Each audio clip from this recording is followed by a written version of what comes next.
Hey guys, Tarke here, and today we are joined by Octavian, Raiz, and Nugiyen. A beautiful last-minute saved overlay, and before we get into it, be specially kind to Octavian. He's been having really bad headaches at the moment, so be nice, and thanks for making the effort to get here. Before we get into it, we'll do kind of like brief TLDR. What's everyone been up to? Raiz, what have you been up to?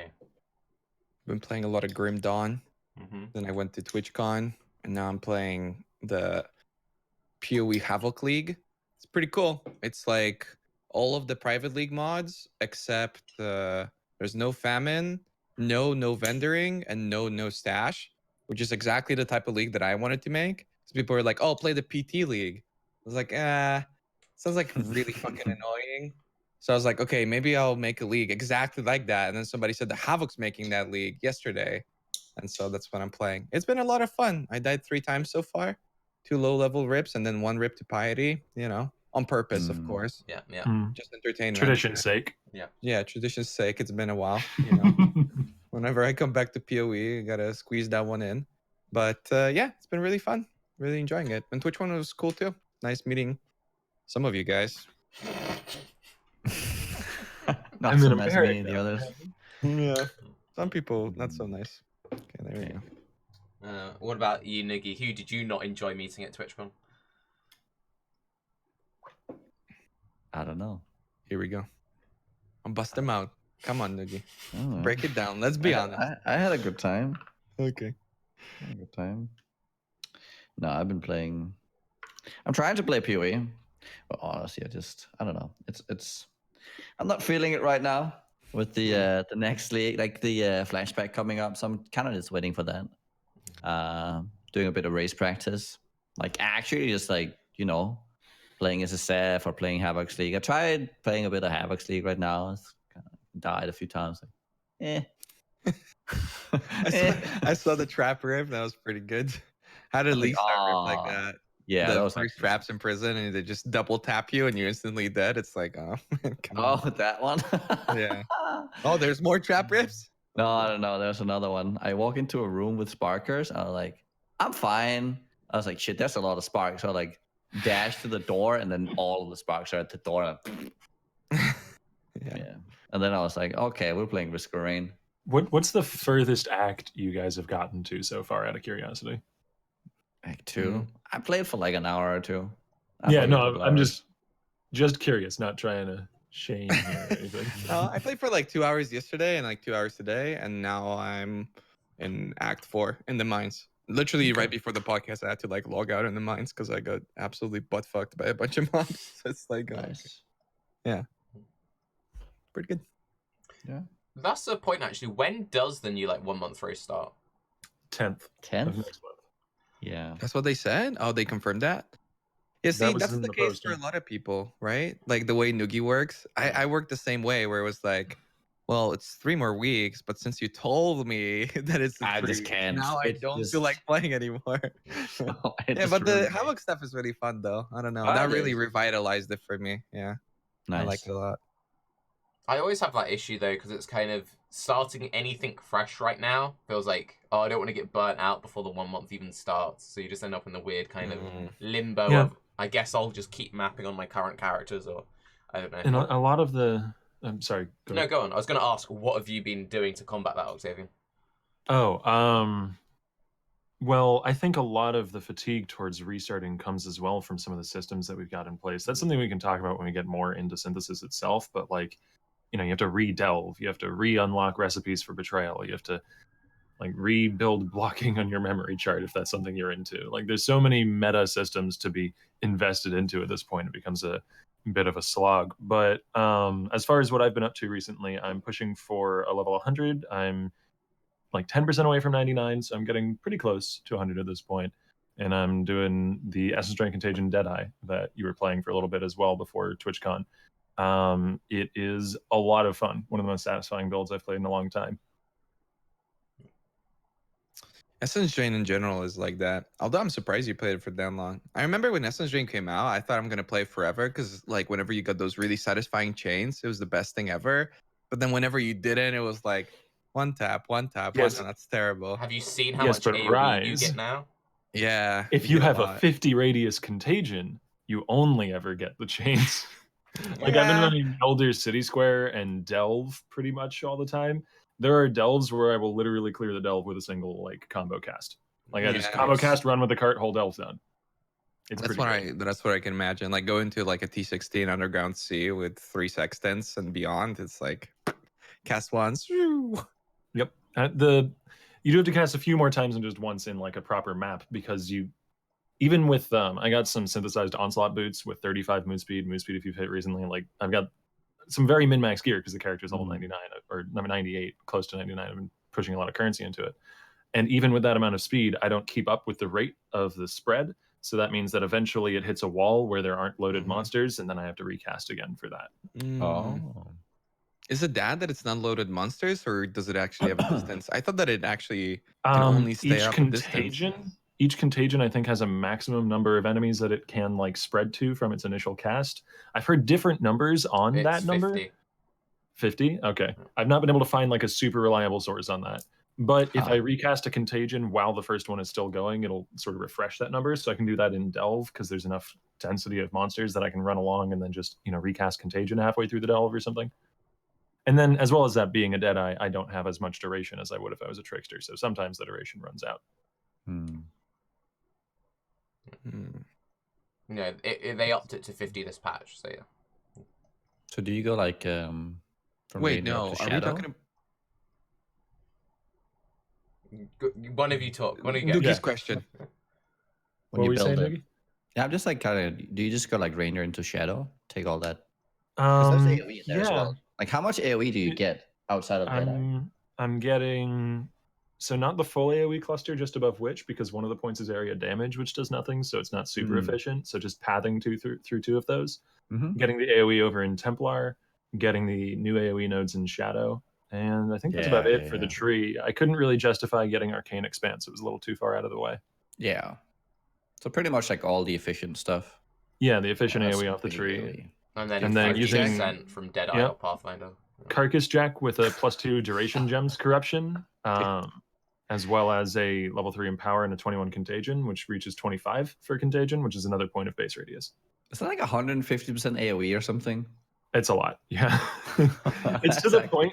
That sounds It's to the fun. point where I've hit such hard diminishing returns in percent AoE that if I throw a Dying Sun in my character and I have like flask effect on the tree, I get like 1 more point of radius. Yeah. Like it just doesn't matter anymore.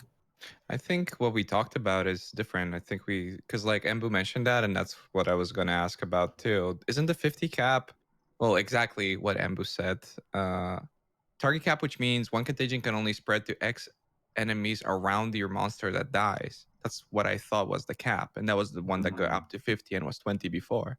But I don't think there's a cap as to Yeah, no, there's not a cap on how far it can spread. No. Then it would just be that monsters aren't loaded, because sometimes I'll hit a wall where my AoE definitely would have gone on. Like it'll stop halfway through a pack, but that halfway through a pack was 2 screens away from where I was actually standing, so the monsters weren't properly loaded or something. Like I will hit those walls. You see them getting hit or no?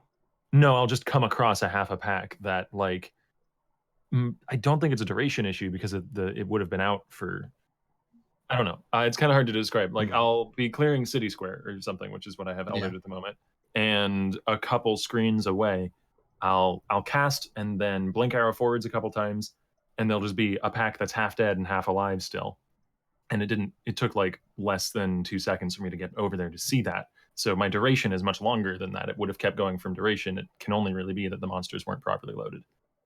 I don't know. Or that it just doesn't traverse that far. Kind of like totems do. Like, I think a lot of dots Like work that way, right? Like deal where damage when it's that far away, you mean? Yeah, it just like outright disappears. That's how I understood it. Like if you put a 10-second dot on top of a mob and then run away 2 screens and come back to it, within those 10 seconds, it's not affected by the dot anymore. It wouldn't be that the monsters weren't loaded, it's that my dot unloads. Yeah. Essentially. Yeah. Yeah, that would also account for it. Yeah, okay. I was just wondering because like the monster loading stuff, I remember a long time ago was like people were really like back when Canyon was like super meta, people would like cast a single one and it was like clearing everything, like literally for so many screens away. So I don't know if about like the monster loading thing. The only place I see that happen now is in Delve. which is why I was thinking it was some sort of loading thing, because Delve, I think, loads differently than maps. Oh, But that would yeah, make sense. That's pretty cool.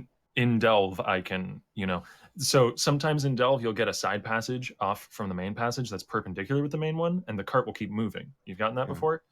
Yeah. So when that happens, the cart just becomes an agent of death, because it's a ball of light that has contagion essence drain around it that keeps moving without me. So I don't need to be near it. It just spreads plague while I'm also off finding fossils in the dark somewhere.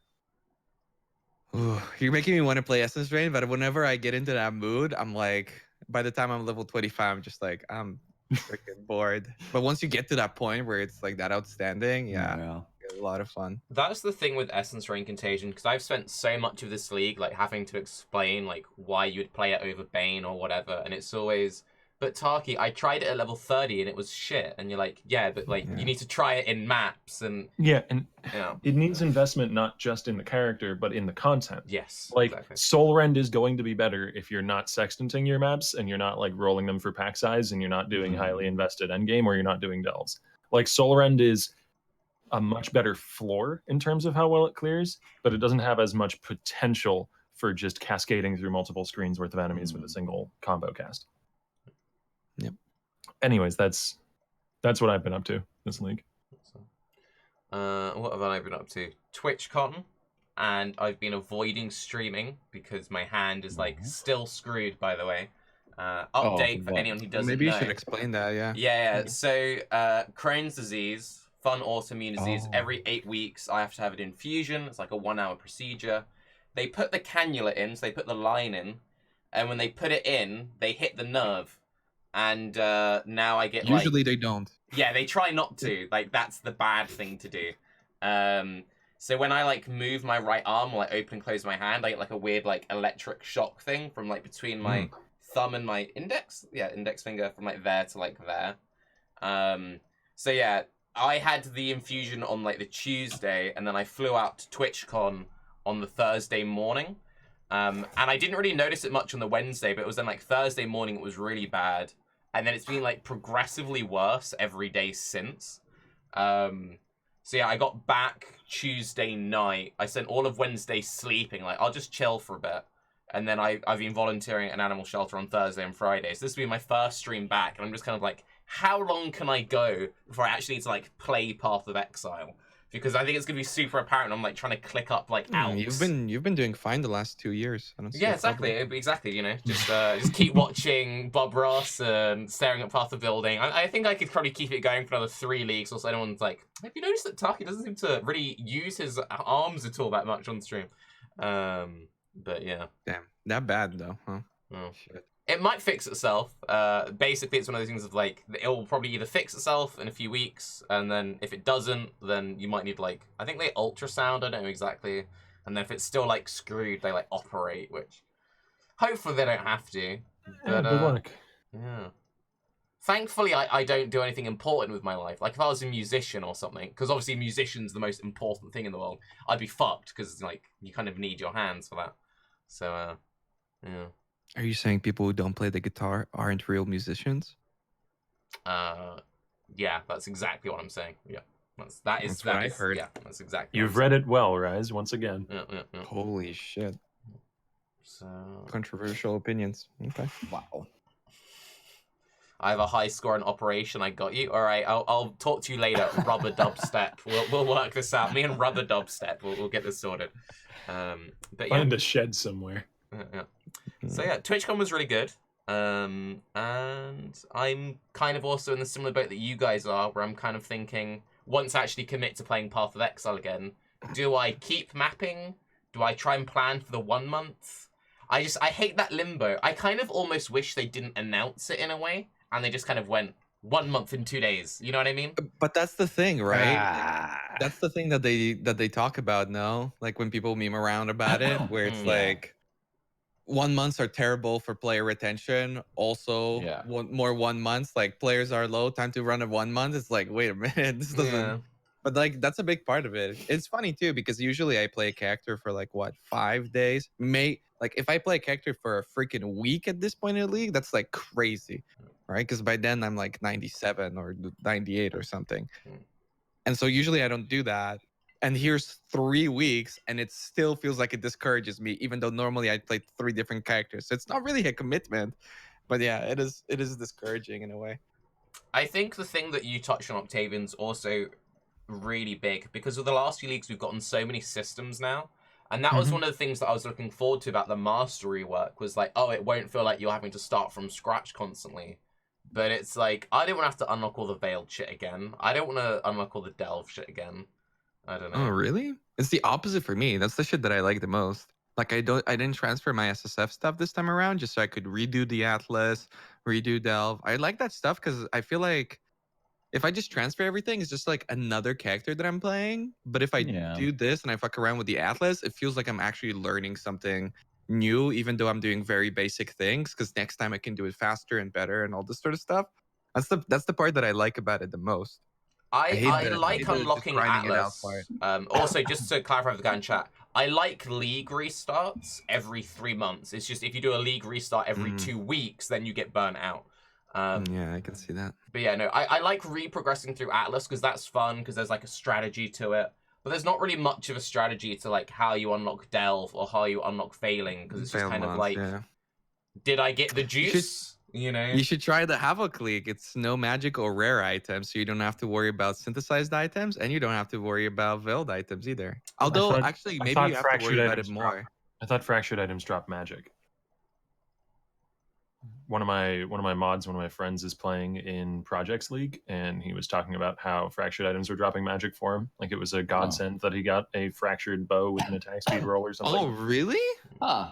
Yeah, so I mean, I haven't played it myself. This is just hearsay from a friend of mine who's in one of the leagues. That's why people run it when it's so risky. I was wondering why would people do that, but that's so stupid. Because with veiled, there's probably people shouting in chat about how it works. Yeah, they do from chat. Huh. That's really that's so stupid. Oh, then again, it's a big risk. I don't know. And I actually do know from personal experience, from very briefly playing in a private league, that prophecies can give you rare stuff. Yeah. Because I got the prophecy for 4 fractured or 4 mirrored versions of a rare item, and yeah, you can get like veiled mods if you do like Ashling, for instance, or have like the additional veiled item drop from a syndicate, then that additional veiled item can also drop, and that's like the way to get the veiled items. Oh, but the synthesis thing, I don't know. Then again, it's pretty ridiculous. It's like 60 different damage mods and it's LMP. Synthesis scales pretty crazily with that, so I don't know. Then again, I'm like level 30, so even on like a normal character without the league mods doing synthesis at like level 30 on the league start is pretty hollow, pretty risky. One thing I need to ask, sorry, and this will make no sense. I know he was at TwitchCon. How's your hand doing, by the way, Raiz? It's good. It's good. I don't know. Everybody's making a big deal out of the hand thing. Basically, we played a game called The Pain Station, and I got fucked. Yeah. It was bad. Apparently, also, Tarke, my side was like messed up. Because I realized is that conspiracy now. Yeah, my side was messed up because there were 2 sides, right? Do you want to explain how this worked? Okay, the Pain Station is like a machine. It's like an old school machine because we were at a like video game computer museum situation, and so we had to go to the front to get them to turn on the Pain Station. And it's this fucking ginormous desk-looking thing where 2 people put their left hands on like a sensor. And then they play Pong. And whenever you miss the ball in Pong, you've got like little cards behind the back wall, basically. The blocker on the back wall, yeah. And those cards would represent you either getting shocked or you getting slapped with like a little thing and slapping away. Or what was it? Or burned. Yeah. What? Like your thing would heat up, and then when you let go of the thing, right, because you hurt too much, then you lose the game. And so, yeah, I got slapped a lot, okay, and it hurt. I just kept slapping. I just kept getting slapped. But like on the other side, I thought it was multipliers, right? Because there's like time multipliers later and stuff. But apparently, you tune these things differently. So oftentimes they're completely detuned. And that was the reason why, for instance, on the other side where you were, you only got slapped like 3 times. And Ghazi also only got slapped 3 times, right? And then nobody else got slapped on my side. That's why on my side it was going like for like 10 seconds straight. I'm regretting fuck me less up real and quick. less not being able to go to TwitchCon. Yeah. No, Basically, it was a lot what of Raiz fun. is Just trying to don't lose. say is that I'm much better at Pong than he There is. you go. So True. I You only see, got but that's the also whip tough. Is once. that like you're playing, right? And on one side, you're like, oh, this is kind of fine. It doesn't hurt that much. But you're trying to play, right? So you get slapped less. But then you see your hand like bleeding up and shit. You're like, wait a minute. I'm less and less focused on the game. So in the final stages, when they like pulled me off of it, it was just slapping for like Yeah, no, 30 I seconds had to straight. stop that because you were happy to keep going. To be fair to him, he was happy to keep going, but I was like, It didn't no, hurt I that need to much. It move was your just really hand now, bloody. Raiz. This is getting a bit much. Yeah. It was just really really bloody. bloody. That's usually a bad sign, Yeah. right? Oh. Even if it's not hurting. But it didn't hurt that much. It just looked really bad. I don't know. Guys has got a video about it on YouTube. It's pretty good. You guys should check it out. What was really It's good pretty about good. it though was the fact that beforehand the woman was like giving us this speech about like if it gets too bad we're gonna have to turn off the machine, like we don't want blood spraying everywhere. And we had to look at each other like, this is you gotta do this all the time. She's like, oh, you know, you gotta be careful with it, you know, you gotta sign off these non-disclosure agreements and everything. And we're like, it's fine. And then it's like, oh, okay, they were being serious. Yeah, like when it first slapped me a bunch of times, it just broke my skin open. I'm like, like that's that's a lot. So if you're ever in Berlin, visit the computer museum. It was a lot of fun. I don't know. Nugi didn't get in. Apparently, Ziz and Paz told him it was kind of meh. For I was, it was It really good. was a really good one, man. You missed out, Yeah. Nugi. Good job. I think walking around as well. I was done walking. I just wanted to sit down somewhere. To be fair, I would say about 90% of the time I spent with Nugi, he was just rubbing his thighs and moaning. And that not an exaggeration, chat. He didn't do that around me. I don't know. Just me then, just me. Yeah. Understandable, but come on, get a room, you two. So, Path of Exile. Other than like the upcoming 1 month races that we're all feeling a little bit kind of like tentative about, we skipped a massive discussion, and why we haven't had that many Baeclast recently is we have some professional racer men in our podcast, and you guys were kind of busy doing like method races and all that kind of stuff. Do you wanna recap that at all? Sure. Was that doing that? I guess it was. I guess we. What? I mean, we just had a 100 race, another 100 race. So I mean, that was that.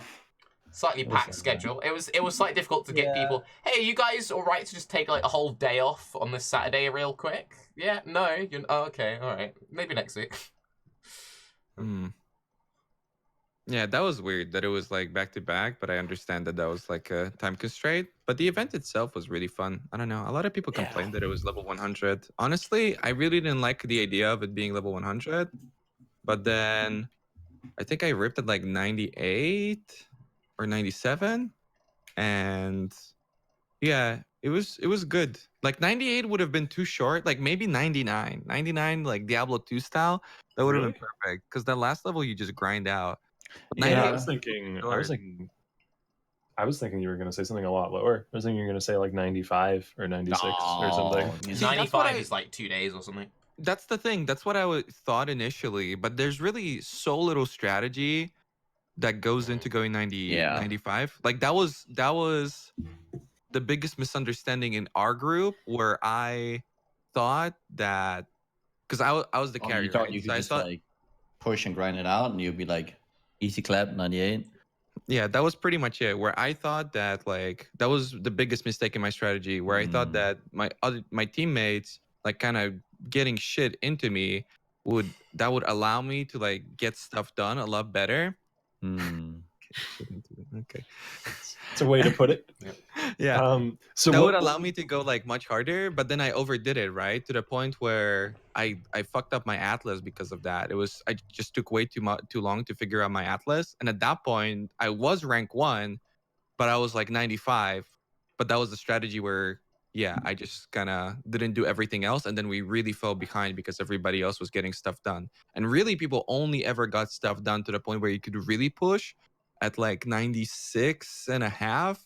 96, and that really depends on like your other players and how your Elder RNG goes, and you know, if you get enough like Horizon orbs and stuff like that. So What would you say is the turning point then, where it sort of goes from being more of an RNG fest into something that actually has end game strategy involved?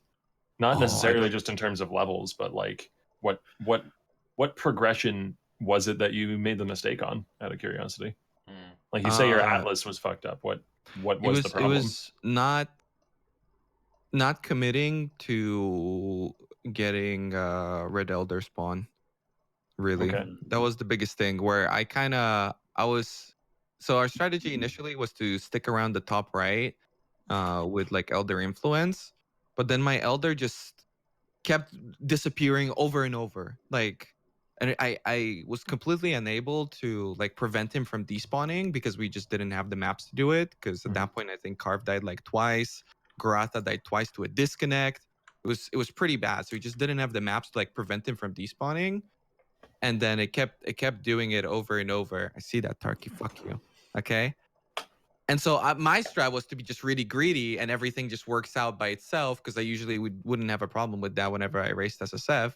But here he kept despawning, and then one time it didn't despawn was when it was like stuck against the stronghold, so I couldn't like progress him out into the red maps because I couldn't get him past the stronghold because we couldn't get the map for like 16 hours straight. So I should have just despawned him, spawned him in a better location, spawned red, and yeah. But I just got really greedy and it ended up not working out. Should have listened to Carve, yes. I'm really surprised that you're saying like you never had those issues in like SSF. I'm like, how do you not have those issues in SSF? Never had those issues in SSF.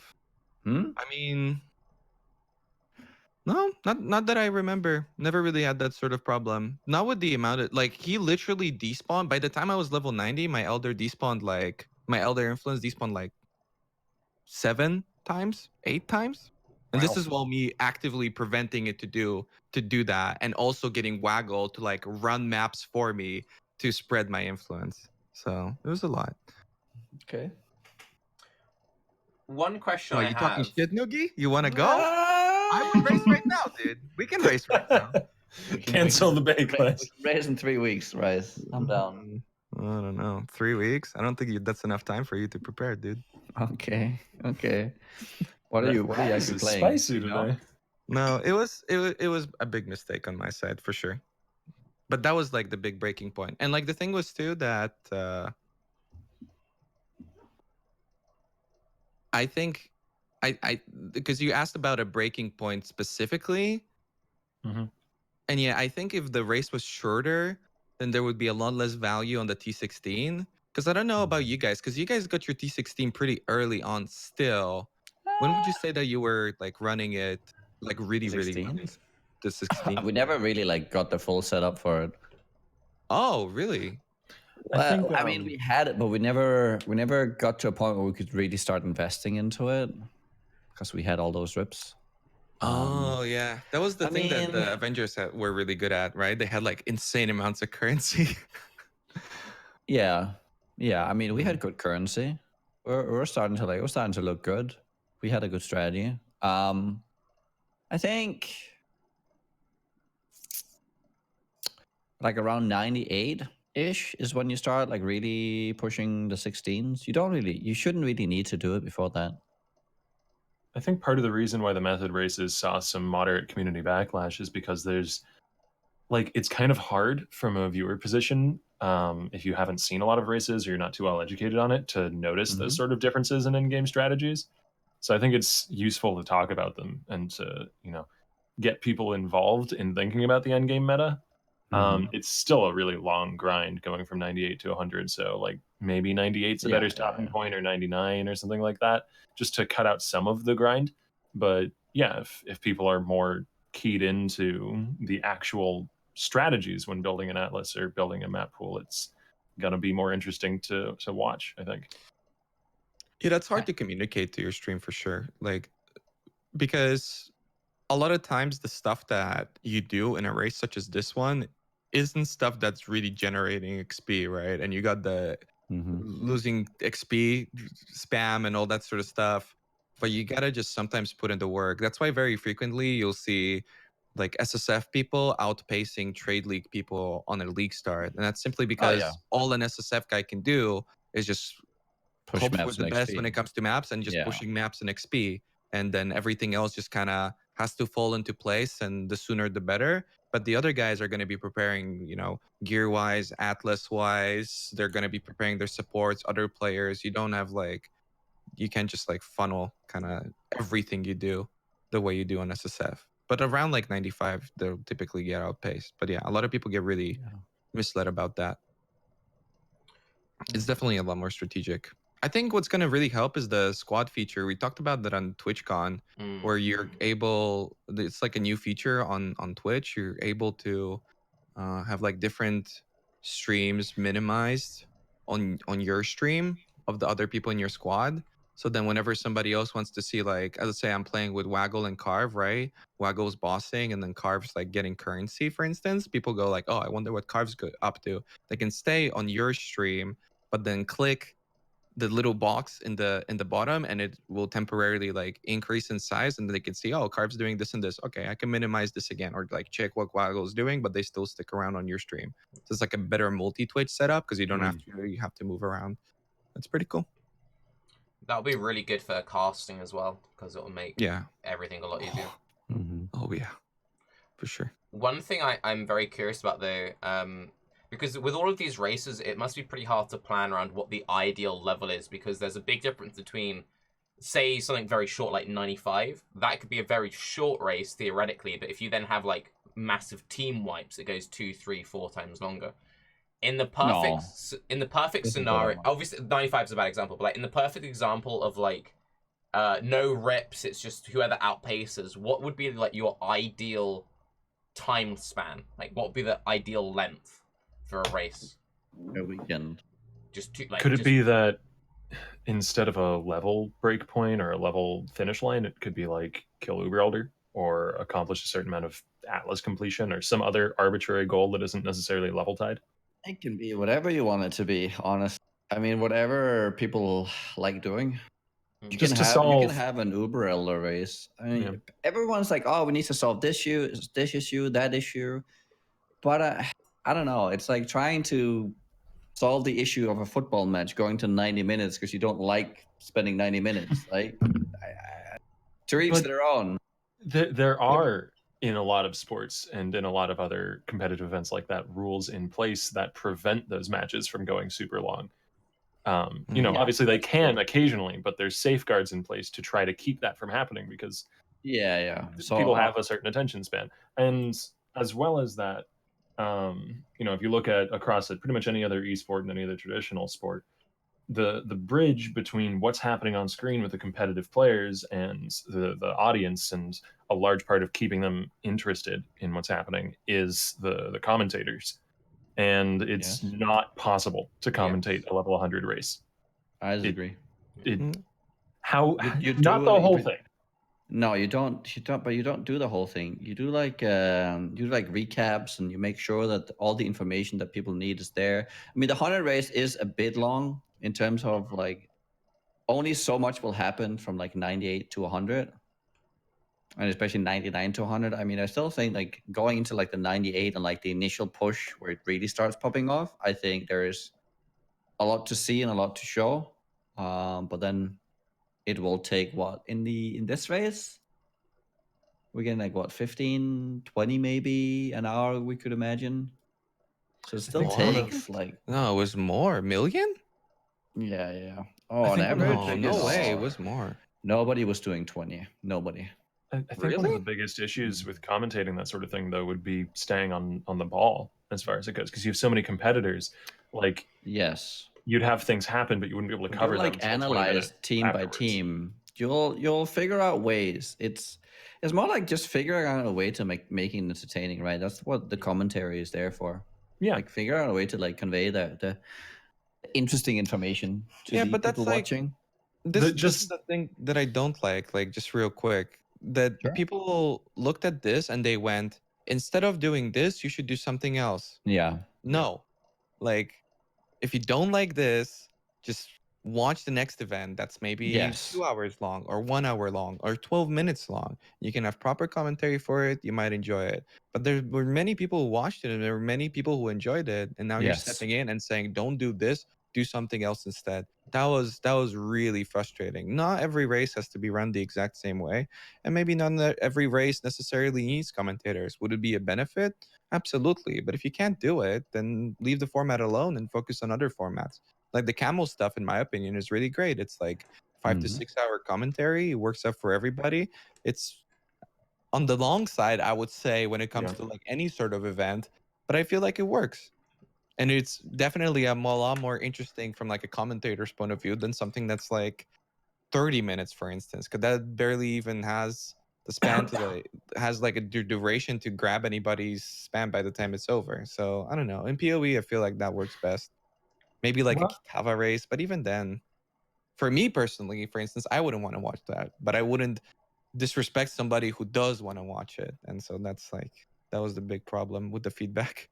I think one of the discussions that you need to have as well is, are you trying to race for the best sportsmanship, or are you trying to make the race with the best viewer engagement? Because if your goal is purely like viewer engagement and like entertaining, then you should take that into account rather than just being like, well, if you don't like it, don't watch it. You know what I mean?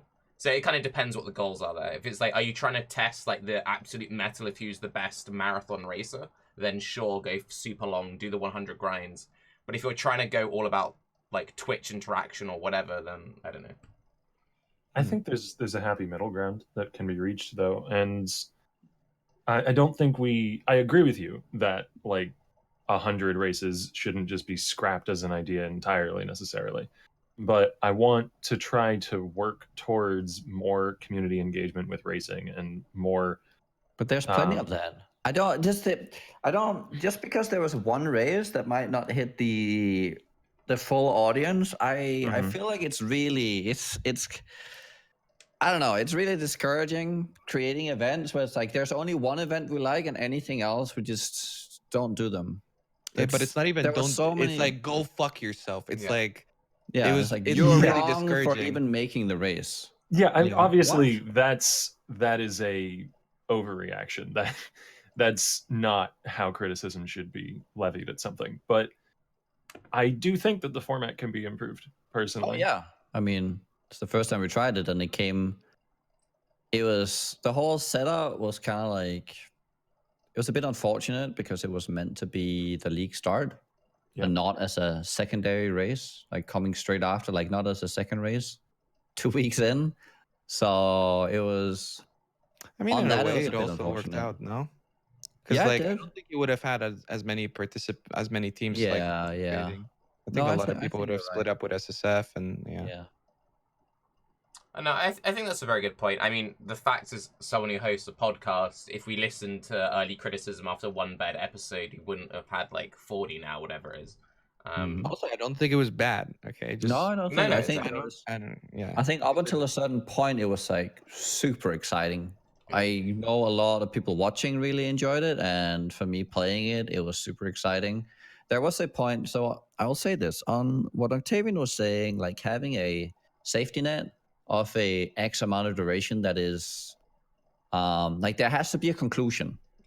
I think that is the main takeaway pretty much from this one, is that we didn't have an end point somewhere where we could like wrap it up and say, okay, there is going to be a point where this ends. And I think that was the problem, right? Because let's say that it was like at most a 7-day race or a 5-day race or whatever. There's like this clear endpoint and people can like, push up until that point. And then they can go for second and third. And then it makes sense to push for those like spots below there because, okay, we're gonna give it like our best in the end and we'll like push it all the way to just compete for the third place. And that, I think that would have been a lot better.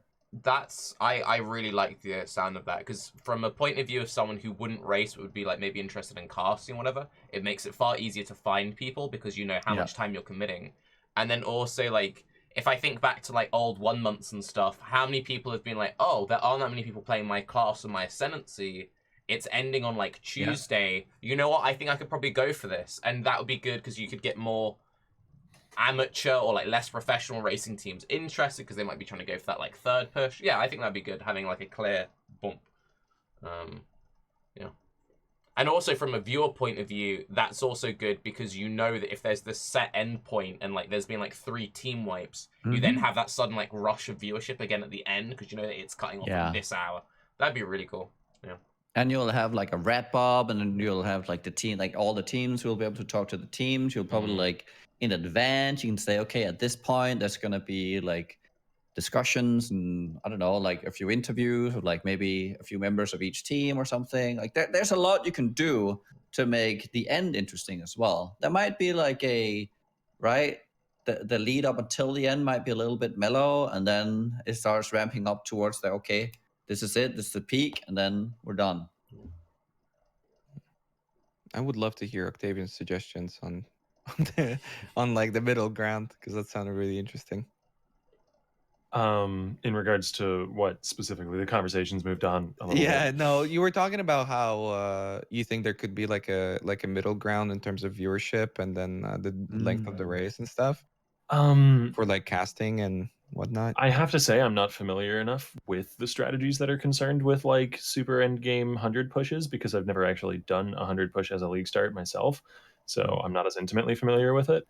So I'd probably want to research that a little bit more before I had any concrete suggestions, but I just want like that excitement that Nugi was talking about, where he felt, you know, really, really excited at getting into the race, and he had some viewers that were really, really excited to watch. I just want that to be accessible to more people, because as I've gotten into learning about racing and as I've gotten into casting some of it and getting more involved with the community, there's a lot of really passionate people in the PoE racing community, but it's super insular. And I think it could benefit from an injection of some outside growth. Yeah. It's just that, you know, as sort of small and burgeoning as it is, there's not a lot of organizational structure there to put together all the highlights and, you know, the commentary setup that you need to really commentate 100 race, which is why I would like to see one that's maybe a bit more in-game focused, but maybe doesn't go all the way to 100, so that you can basically get your baby steps going for the community at large into learning about end-game strategies and end-game racing. I feel like building a lead up until like a race like this is important as well. You'll have like the 95, 98 races along the year. I feel like you can kind of like have 1 or maybe 2 of these a year. Like a yearly 100 race, like on hardcore, could be interesting. I think there is a format that a lot of people don't really want to talk about, because they have like this idea of what they like and they don't like, and that's it, and that's standard.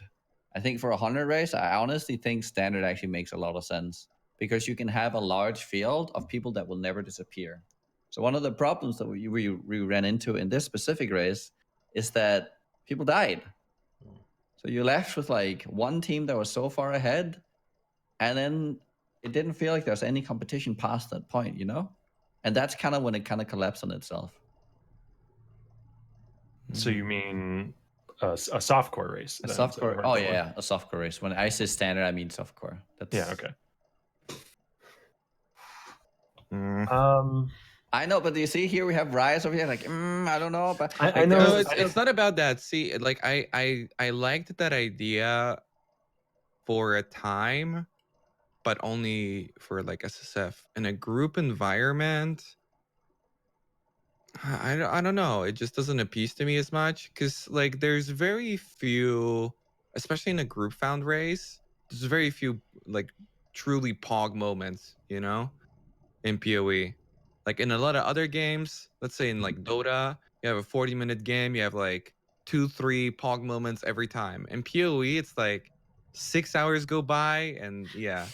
And I feel like devs and like comebacks and all this stuff adds a lot of excitement in that way. Path of Exile is like baseball. I don't think it would be bad though. And other games are like boxing, in that a boxing match is like, I don't know. I actually don't watch very much boxing, but I imagine like 15 or 20 minutes or something at most. And people are throwing punches left and right.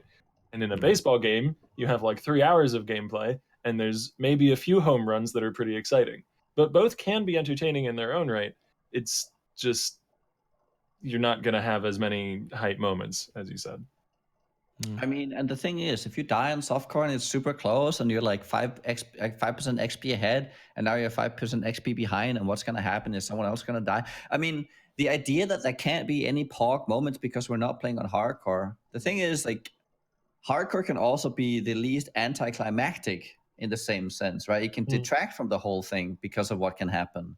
Sure. It'll like be very entertaining up until that point, but at least you can, in a softcore environment, it's easier to keep tension throughout the entire thing and to track XP, right? That's all that you can have way more stats and track the different teams and how they're doing and what there's a lot of there's just a lot of strategy to go into, and there's a lot of things that won't just be, I don't know, you won't just end up in a place where you just lose everything. Yeah. So everyone, it's more like who is actually better is well, I mean, I don't know if that's the right way to put it, but I think you get my point. I think from a casting point of view, which kind of seems to be where you're looking at it from, I think it probably would be better because you also could from go a player in point of view on analytics and all that kind of stuff. Mm-hmm. Because it is one of those things which is kind of annoying, where it's kind of like, and this is just from experience from like the 2 camel races or whatever that I hosted and like participating stuff in the past. It's kind of like, oh, this is cool. Oh, that guy's dead. And like second place is dead. Well, Steel or whoever's in front is in front clearly, and the only way he can ever lose is if he dies. And then it's when he does die, then the race gets interesting again, because then it's like everyone. It's like, what was it? Was it last league where everyone kept dying in SSF and people stopped participating, and then randomly Uber's like, I'm gonna do it, fuck it, and like that's fun, but it's only fun if the guy so far ahead actually dies, and if it doesn't, then you just kind of mentally just tune out, and that's pretty lame. Deaths in a hardcore race are really exciting at the very beginning and really exciting at the very end, and in the middle they actually kind of make it more boring. So, and also in the idea of like bringing more people to the scene, I would love for more of the softcore players to just attempt some of these longer races as well and be interested in it. We had the one team who pushed through and like came in. I mean, that was nice. I mean, there's tons of softcore players out there. I mean, it's not like the whole format for every race going forward is going to be this thing. No. It's just having an event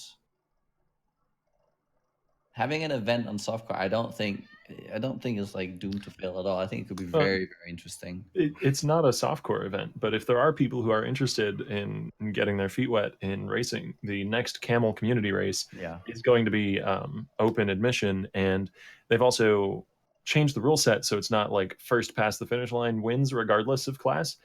Each base class, I think it is, so not each Ascendancy, but each base class is going to get prizes handed out. So there's going to be people racing specifically in Duelist and specifically in Marauder and all that. Yeah. And there's been some really interesting innovation on different Marauder builds and different Duelist builds and all that. I know Camel got a sub 4-hour Kitava kill with Divine Iron Chieftain, I think it was, which is really nice. Neat. That's pretty good. That's crazy. Well, the thing, like what kind of some people are mentioning in the chat and kind of what Octavian talked about is that there's a lot of people who are very delusional in the PoE community when it comes to the whole like participating in the event. Like people are mentioning, just take a week off work. Like, do you genuinely believe that somebody who plays 16 hours a day, okay, and then somebody who plays 4 hours a day, has a wife and a kid and all this sort of stuff, you think under any circumstances in any format, the 4-hour guy will ever be able to compete with the 16-hour guy? Like, it's not a matter of just having time for the event. It's a matter of the other person being capable of playing 4 times more. Therefore, even if the guy who plays 4 times less is twice as good as the guy who plays 4 times more, he's still only half as good as him in like the long run, right? So even if people would have these formats that are a lot more accessible time-wise because they only need to commit like 2 hours, getting into a point where they can commit those 2 hours and actually win or have a reasonable chance of beating the guys who play 16 hours a day, like that's beyond, like that's never going to happen. You're never going to have a PoE player who plays 2 hours a day and he comes over to like 2-hour events and wins them. Like that's just not realistic. But in other games, that makes sense, right? Because they don't see the amount of practice that people put in. They just see the results over the course of a 40-minute match. But here, it's the same concept, except over the course of like multiple days. Yeah.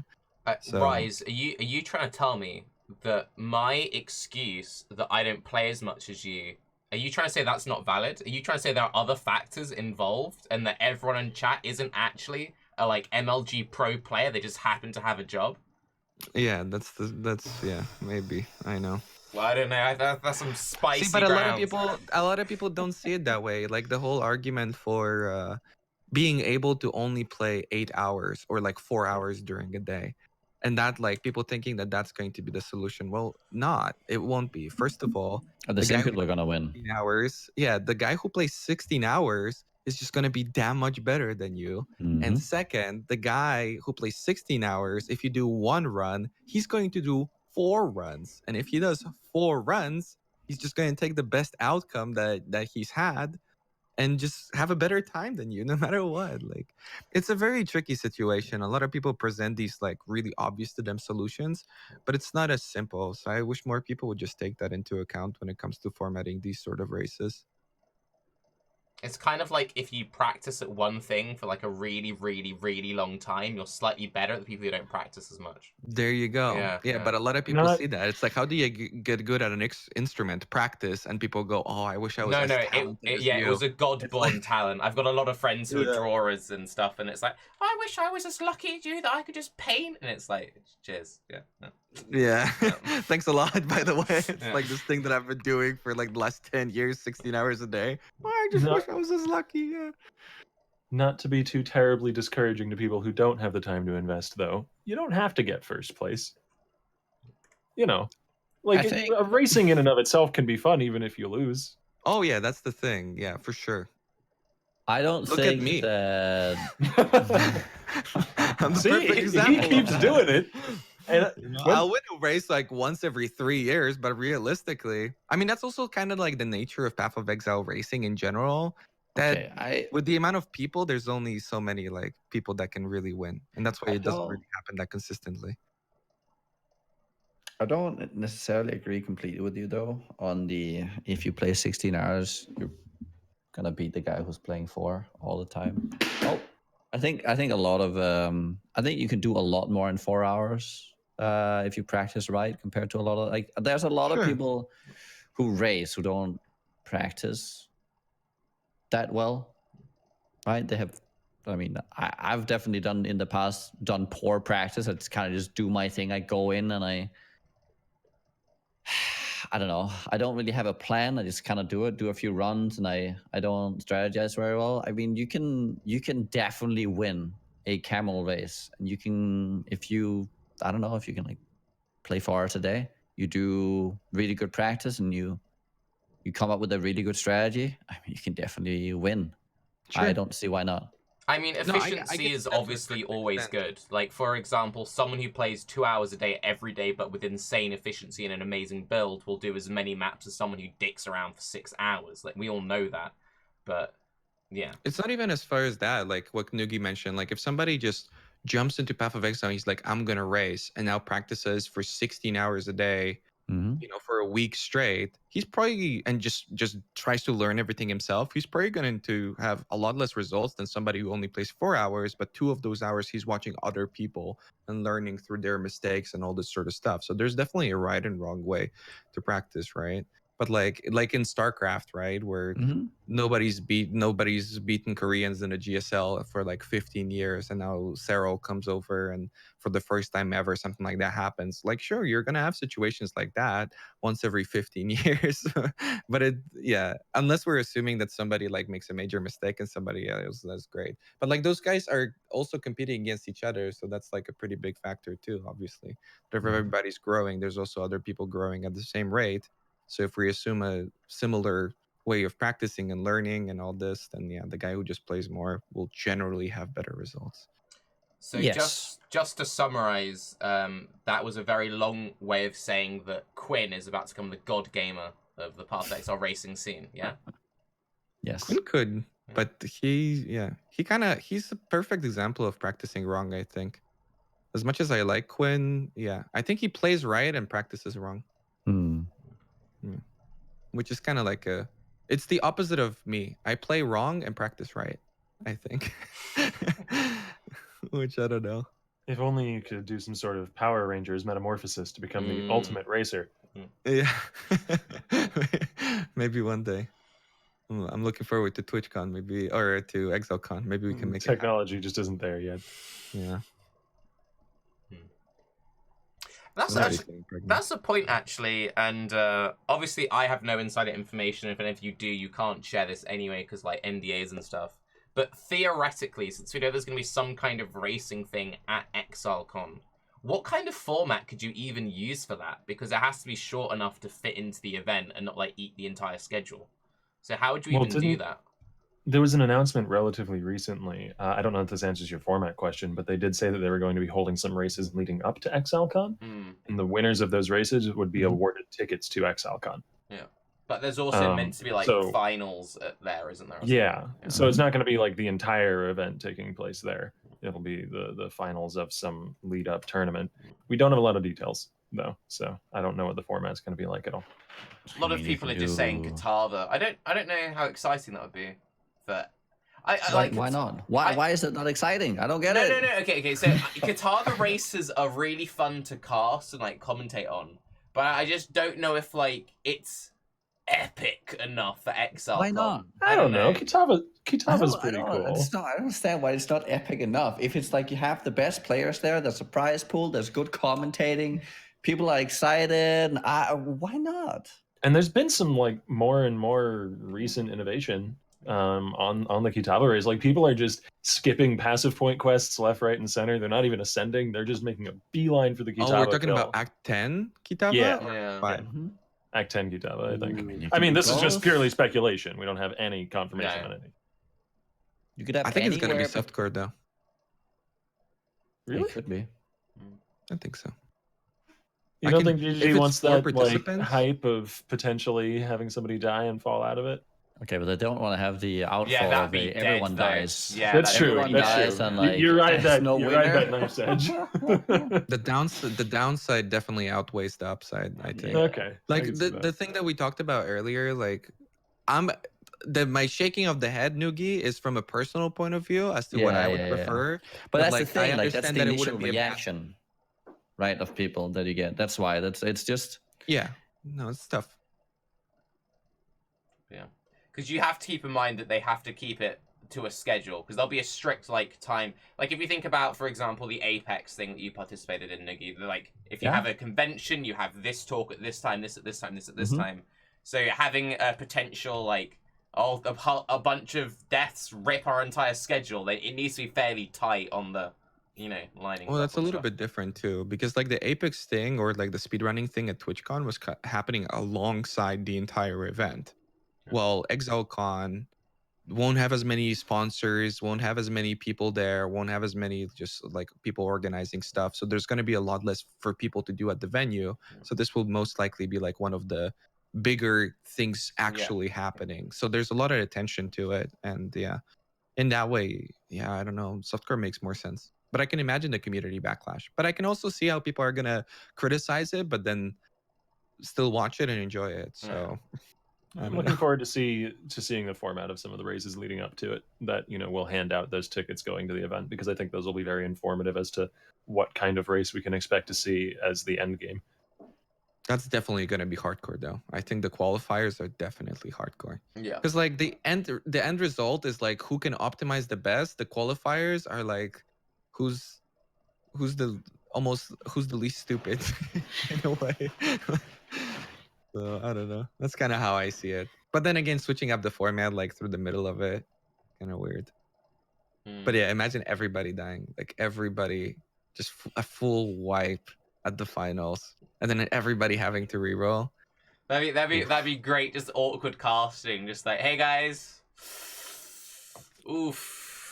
Give us another 2 hours. We'll get back to where we were before. Just need to go to the bathroom real quick. Yeah.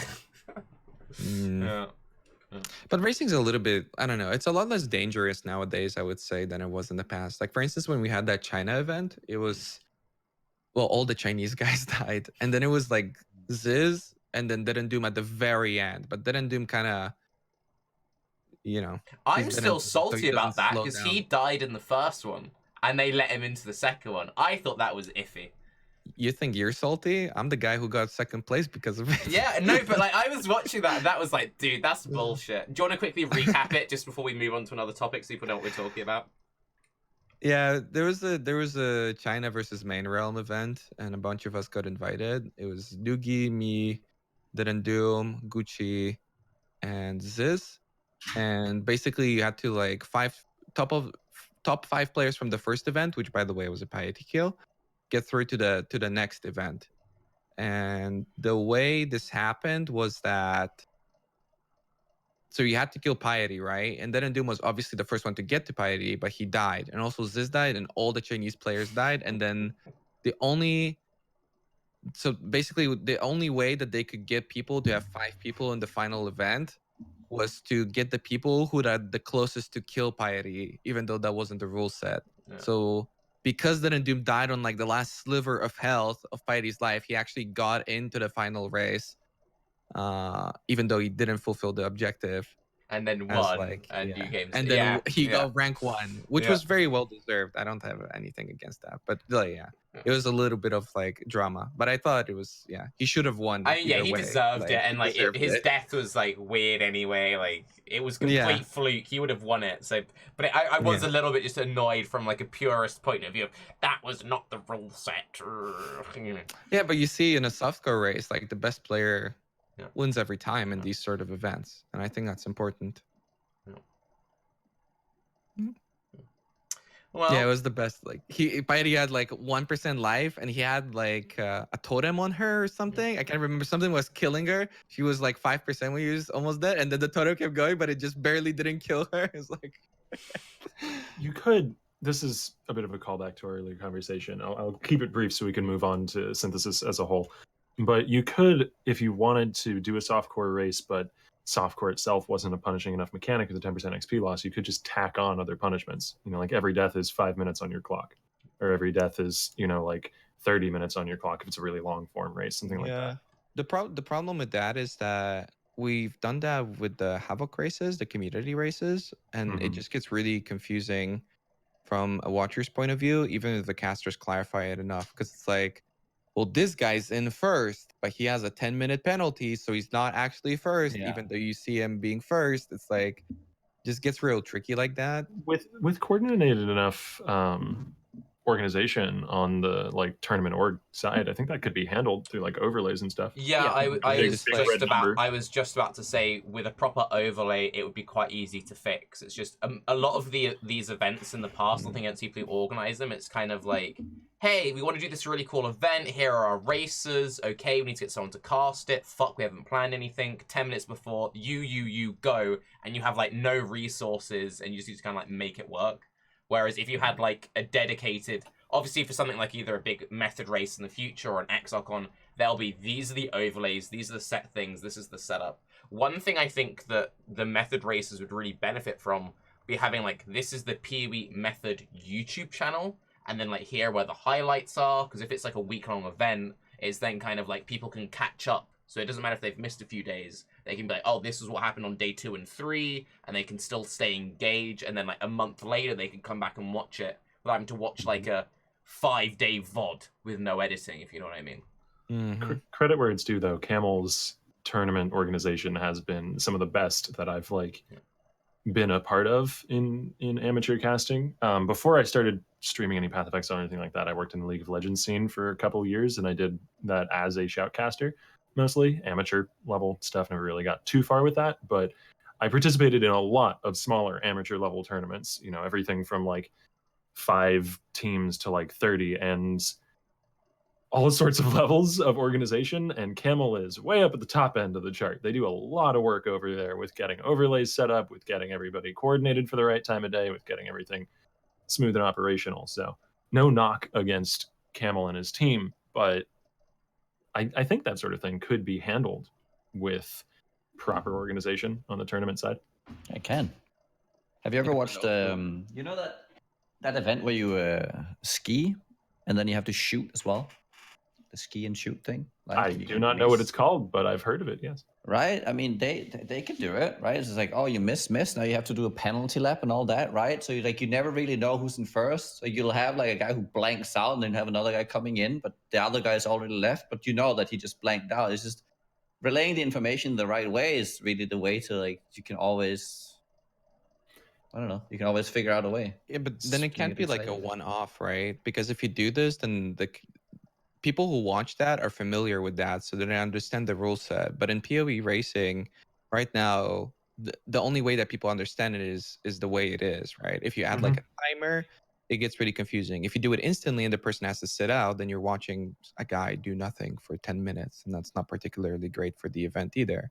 If you're going to do like some sort of penalty, like reroll another character, or you have to do some sort of side mission, then different people are going to do better or worse. Or like if people just have to sit out also, you learn to race, right? So, but some people think better when they're not racing than other people. So now you have to learn to Okay, like so give my yourself 10 point, minutes to think about it. right? My point wasn't really that you needed to have it with that system. It was just like you can have something where there is a where things aren't lined up, right? Like things, two people next to each other Yeah. are not always. It's not like you have to then sit out. It's just you need to have a way to convey the information, right? That there is No, a I get that. It's not about that from my perspective. It's just about making it a consistent enough thing so that people recognize whenever that's happening that, you know, this is I something mean, that they're someone dies, familiar it with. just like says +10 in big red letters over his timer.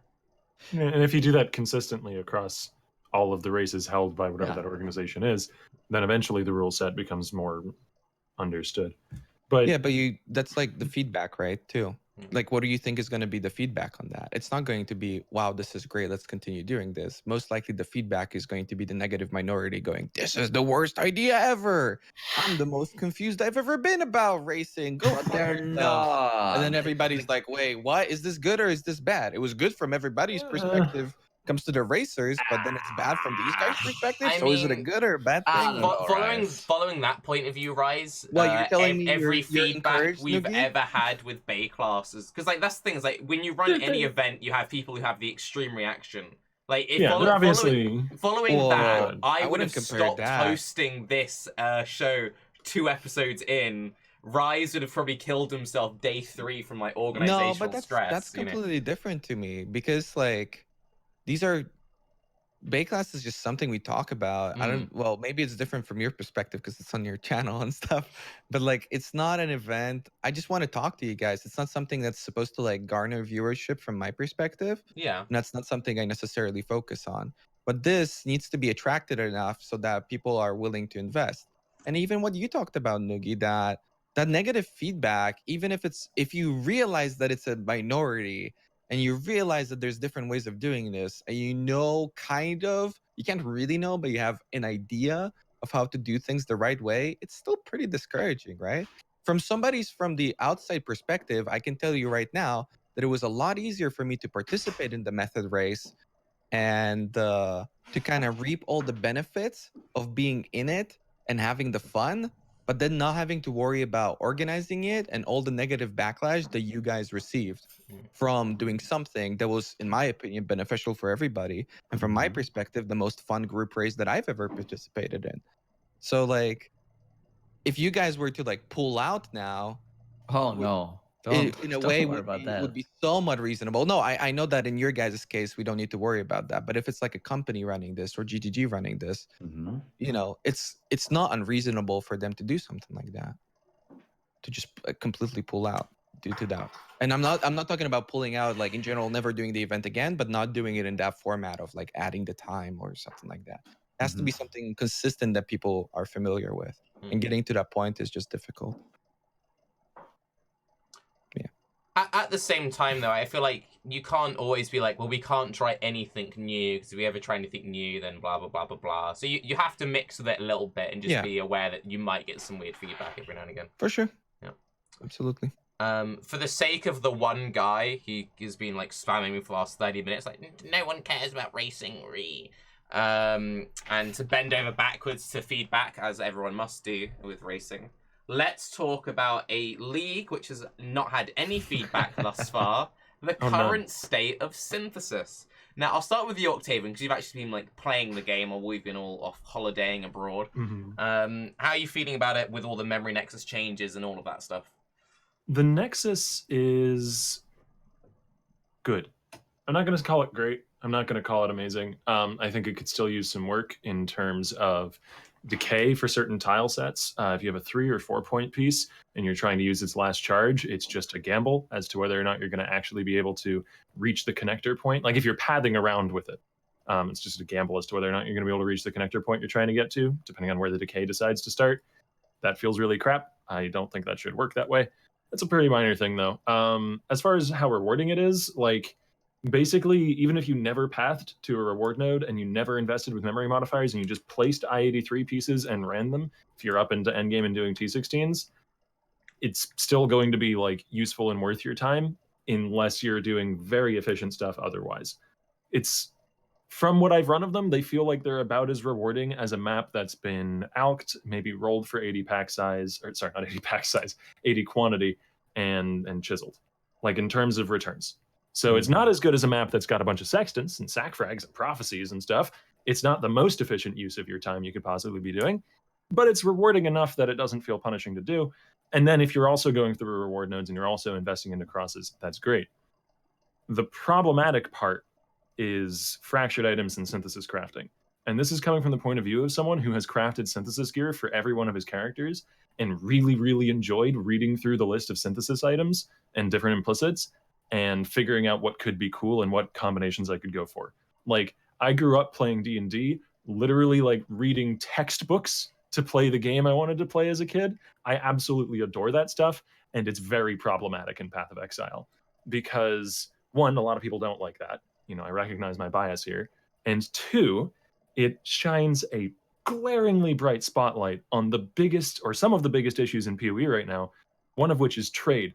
Because if you want to do any sort of synthesis crafting in a trade league, you're going to have live searches, and every market for a specific kind of thing you're trying to craft, almost regardless, is going to dry up super quickly. And so then you're going to be, you know, paying a premium for whatever it is you're trying to craft, probably not being able to buy it because the person thinks they underlisted it, and then they list it for 3 times the price. You know, you get what you get, people AFK when you try and whisper them, all the problems that trade already has. You know, we're well versed in those as PoE players. Yeah, but is that problems of trade or is that problem of PoE trade? Because That it doesn't is sound like a problem of PoE trade. How do you mean? That just like PoE trade, sounds as like, in trade in Path of Exile, or the website? yeah, no, like trading items in general. Like that's just how an economy works. No, wouldn't that be the same exact? Unless there's like an abundance of things coming into the economy, that's just how things would work. Well, no, it's not a problem. I guess whether or not you consider those to be like fundamental problems of trade is somewhat subjective, but there's certainly things that the player base hates. Yeah. Like there is hefty distaste among the player base for whispering people and getting AFKs, or whispering people and having them relist things higher. And when you have a league mechanic that encourages you to do this kind of crafting and pushes you in to player interaction more and more and more, if you want to try and make the cool stuff, then people are going to be encouraged into doing the thing that they don't like, and they're going to burn out more quickly. Like I've come across this myself. It's why I'm not doing any more synthesis projects anymore, and why I'm happy to just grind away in my current build. I've come across this in many people in my chat. I have some people who've been doing like crazy endgame crafting projects, and invariably they've been burning out faster because they are being pushed into a corner of the game that has a lot of thorns. Yeah, but like, I'm not saying that they necessarily need to rework how trade works. Yeah, I'm not saying that needs to happen. That's what I'm trying. I'm saying to get at. Because I don't think this would work any differently with an auction house or something like that. No, right? no, I don't think so either. Already think of that. It's like, oh, if you just implement an auction house, I don't think that's the solution. Okay, I think good. Oh, okay. But on that note, though, just to step in. Go ahead. Because you're putting into the extreme as if it's not. There's nothing wrong with PoE trade. Let's not make an auction house. But there can still be something wrong with PoE trade. Yeah, no, I don't really want to open that whole Octavian was like mentioning people being AFK, relisting stuff for a higher price. These are some issues that are like core to PoE and the way we trade together. Whoa, no. What?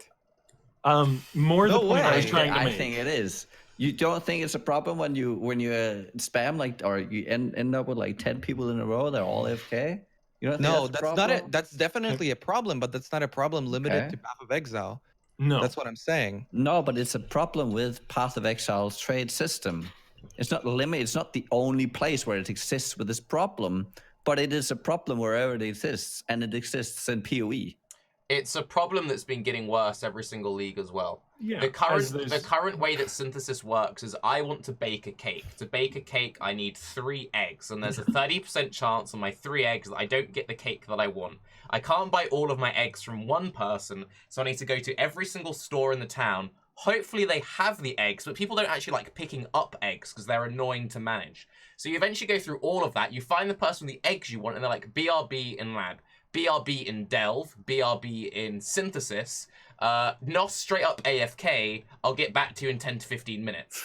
And then, when you go to finally make your cake, because you're the one buying all of the eggs, you buy out your own entire market and then it completely exhausts it. But let's say there are like 5 people who all want to bake the same cake, all buying the same eggs. Because they need multiple eggs, you now have a bunch of people who both have half of the cake. It's like if you ever play in a small economy. No, but whoa, real quick. But then your problem is like with the eggs and all of the products and the entire economy, which is existent across every economy. Right. But like the way Nugi's making it sound is that the problem is the cake, which in this case would be the trading. But I don't think that there's an issue here with the fundamental operational trading principles. is not a problem ever, because you can alleviate so much of this going into a league by having trading being better. Yeah, I don't just keep ignoring trade because it's not the main problem. Like what? It's like this ever a looming fucking shadow that's always over PoE. No, for sure. There's a lot of problems with trade, but what Octavian was specifically talking about is the exact same problem that we would have in any other game with an economy. More the point that I wanted to make, though, is sort of what Nugi said, in that Path of Exile's trade in particular is a very, very sore topic for a lot of the player base. A lot of people really dislike the state it's in.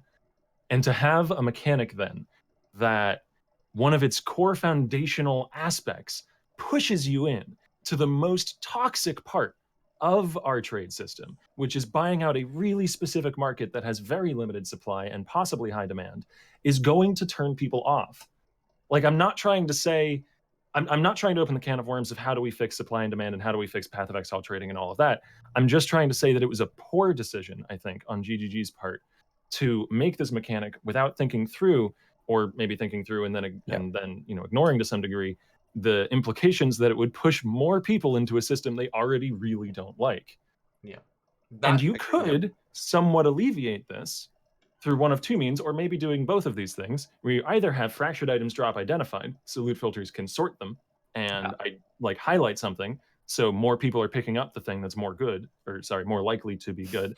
They know that it has value, so they'll pick it up and list it, or make it so that fractured items drop a third of the time, but when they drop, the fractured roll is a T1, T2, or T3 roll, like almost guaranteed. And then again, even if there's fewer fractured items dropping, more of them are getting picked up and listed. Yeah, but that doesn't fix the problem with the person who's looking to buy the item in the first place, no? The exact same way. It would mean that there's more supply. Yeah, but do you really, is more people willing to fix it? Things. Yeah, but that wouldn't help. It wouldn't fix it permanently, but I think it would help address it, and I don't think it's that difficult of a solution to implement. At the very least, making them drop ID'd shouldn't be that difficult, unless I'm vastly underestimating how strenuous that would be on the servers. Though this will all boil down to what people kind of expect out of a league and what they feel entitled to, because the reason why people get mad is because they feel like what they were entitled to was not handed to them, being their onslaught boots, right? So it's like, is the way to fix this by giving everyone onslaught boots? I don't know if that's the best idea. No, but I think the biggest thing is, and Octavian touched on this, it's kind of like, if you know that there's a big part of your game which is an issue, GGG knows trade is an issue, player base feels very strong about trade, do you design a massive league mechanic which requires trade to function? Yeah. Like That was that's the the thing. best point that Octavian made. I think like they kind of it's gotten to the point where the amount of mechanics that they just kind of have to tippy toe around like the really shitty stuff. It's like, hey guys, no, don't worry about that couch over there. I know it's shitty. Like come over and see the shower or something. Like just don't like implement things around things that just inherently don't work because you're gonna run into these exact issues. And yeah, I don't think that the synthesis system of crafting as well, like, is inherently bad for Path of Exile. Don't think so, yeah. I don't even think that it necessarily needs to be adjusted to have, you know, more accessible middling value and more accessible low tier value for implicits. Though there are a few implicits that are pretty strong and relatively easy to acquire.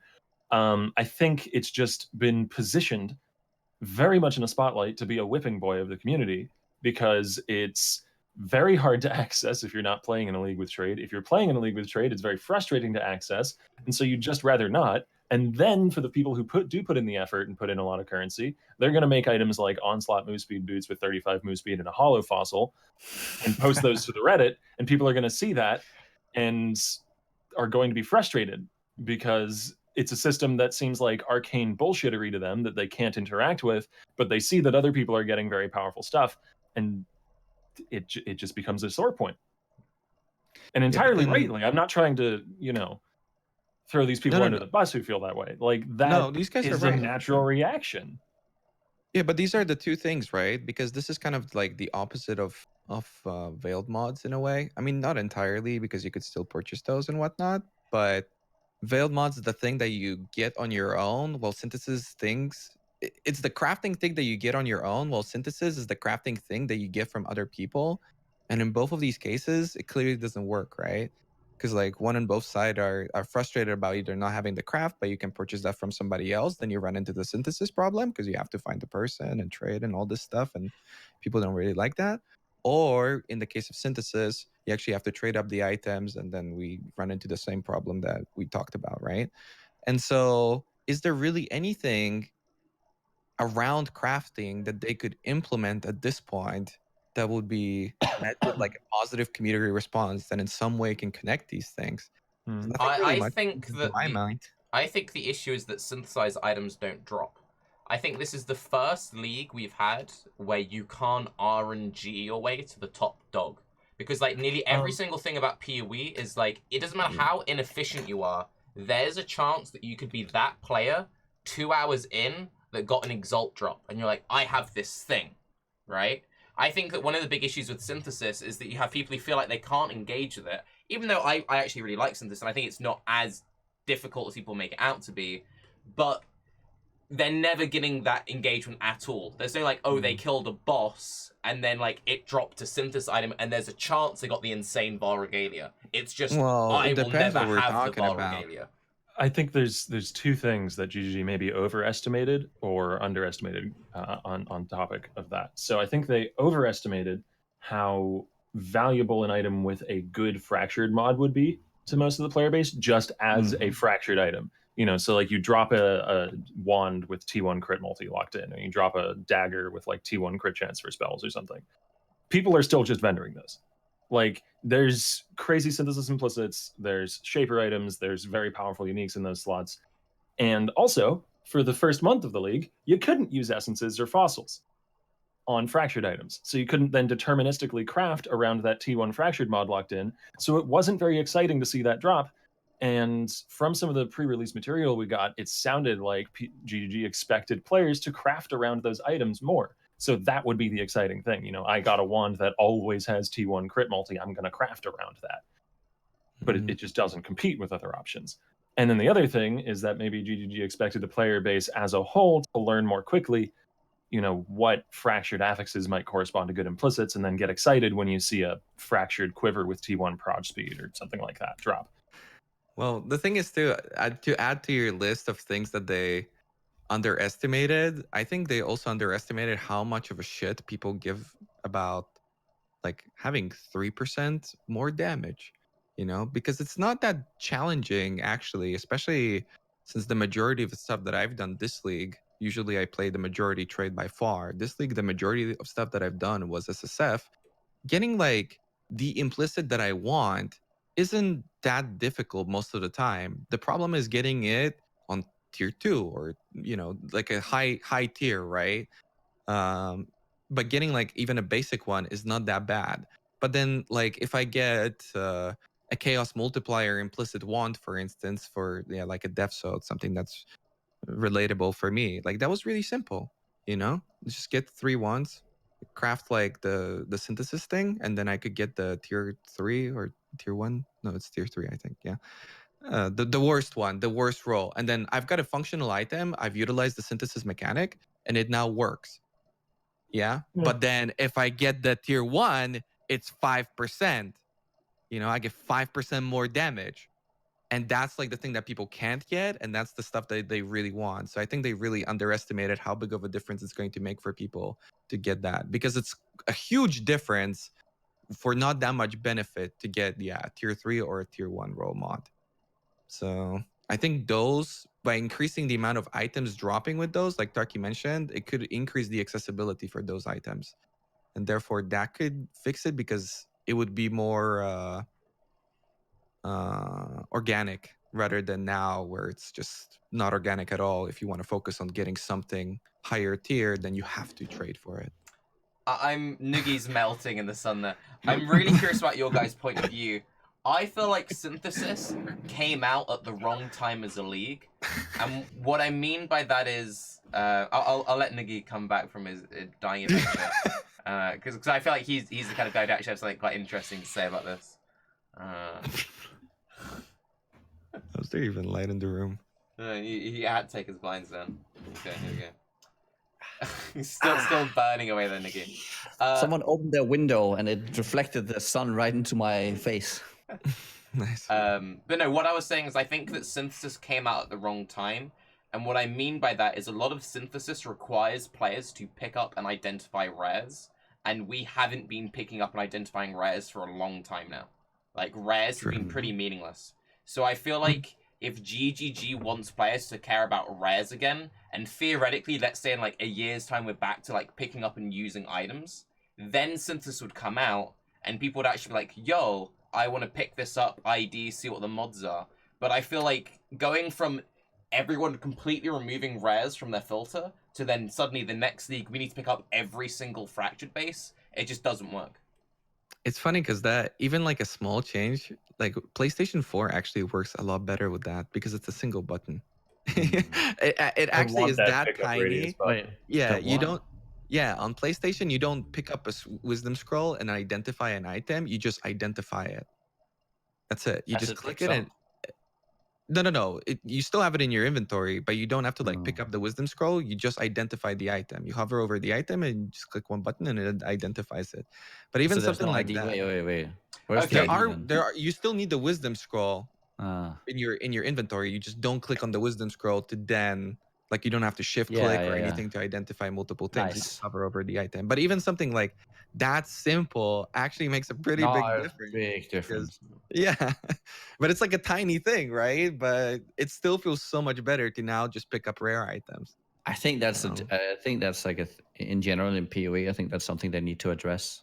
Like, how do they actually want people to interact with the items, like across the board? Because think about this league as well. Like, I feel like I have to pick up every single goddamn fractured item and check out whether or not it has what I need. I'm just like, I get sick of it. After I do like 2 full inventories, after like 1 node, I'm like, dude, I'm done. I'm telling you, man. That one is the one I need to pick up. Okay, they fit like hammering them, dropping ID'd, I think would be like the logical way to do, and just make them rarer so you can put them on your filter. Like, we have all these systems to like, they're supposed to alleviate all this for us. Then let us use them. And you can't remove them, right? No. Yeah. Fractured items cannot be taken off your filter, just like Shaper and Elder basis. They changed that. But like, we have the functionality in the game as well for lucky rolls already. We have, what is it, Sanctified Fossil, I believe. Like, just have the lucky roll effect on fractured items. I'm telling you, that's all you need to do. Cut the drop rate in half. Cut it down to a third. Whatever you need to do to balance the number of T1 roles entering into the economy so that it's still not, busted from GGG's point of view. But whenever a fractured item drops, particularly if it's on a good base, the player will actually be more interested in that. Yeah. Like, I would love to be more excited about seeing fractured stuff drop. I think about seeing rewards of fractured nodes. I honestly think the role is important. That you can have a bad roll and a good roll. If everything is just a good roll, it's more like, okay, I need 3 of these and I'm done.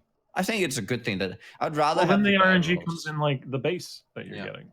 Yeah, I guess that's true. Having the right base, but even, getting the right and roll the right that you need in But the there's first also place. like different rolls on the right. Sometimes you don't even want to have the high ones, right?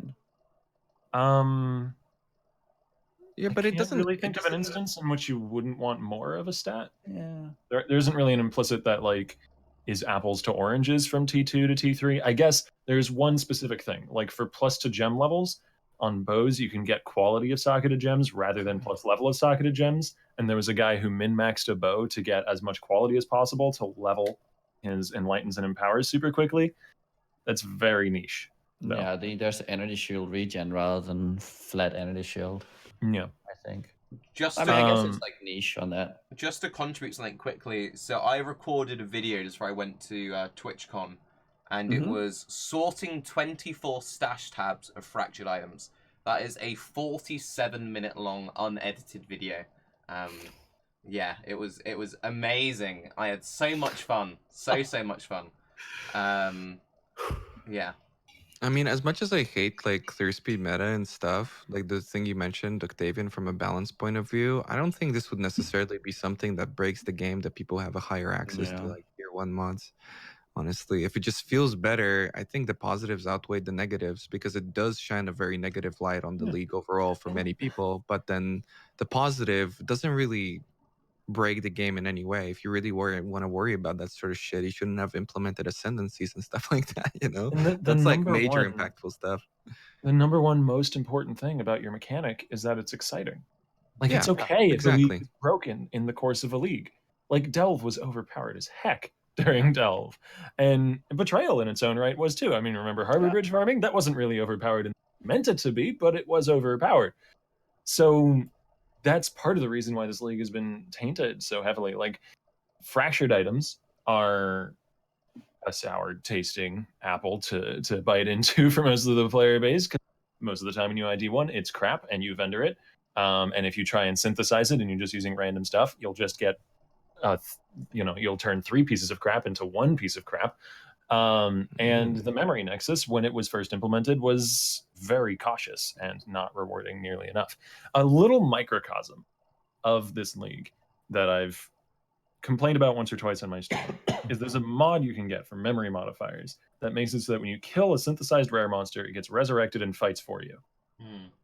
Instead of making it so that when you have that modifier, you get to build a massive army of rare monsters zone and just absolutely crush that one zone and then leave, and you had a good time in there. They resurrect for you, don't follow you, barely do any damage, last for 4 seconds, and then disappear. Why would you make this mod that does fuck all and isn't even fun on top of it? I don't understand why they were so cautious in the implementation of that. I have to imagine that it was just something that was thrown into the pool maybe a little bit last minute and wasn't messed with too much, because in playtesting, every person I've come across who've run it, and when I ran it, it just felt entirely unimpactful and a waste of a mod. And that's a small thing, but it's, as I said, sort of a microcosm of one of the problems that this league had, particularly at launch, where it felt underwhelming. See, I think my biggest issue with Synthesis is that I enjoy the memory nexus in its current state quite a lot. And I'm mostly just incredibly worried about how it's going to be implemented. And we can have the argument of whether or not we think it will be implemented. But under the assumption that it is, if they give it the syndicate treatment and just cut the occurrence rate, I'm going to be so fucking pissed. Because it will kill the entire system. You'll be able to craft like 1 good synthesized item a league. Like 1, maybe 2. People, because like that's the thing, people learn bad habits. So if in Synthesis League people learn the habit of I'm not going to pick up fractured items, next league when people are occurring like 1/10 of them, they're still not going to be fucking picking them up. It's going to be really painful trying to craft. I think it depends on, like, every league they try to implement leagues that touch up on all these different systems. Like they want something for gameplay, they want something for end game, right? So you got a boss, you got like regular gameplay, which I guess would be kind of the Nexus, but not really. Like what you get in the maps, the actual like beaches and whatnot, that would be like the gameplay part. Then the Nexus is like an extra part, and then you've got crafting. But every time they come out of a league, they kind of abandon all these surrounding systems and they focus on one specifically, which in this case I would imagine would be the Nexus, where like the Nexus would kind of like become the temple of Incursion, where that's like the main point. But for instance, in Incursion, even though you've got the temple and you've got all these different items that you can build up towards with the rooms, right? Where you can kind of get some crafting stuff. That isn't really expanded on at all. But during the league, it was a factor that you would get a certain item out of a certain room and then you could craft into it, which was a form of like crafting. So in this case, I don't think they even expect the crafting of synthesis to work at all.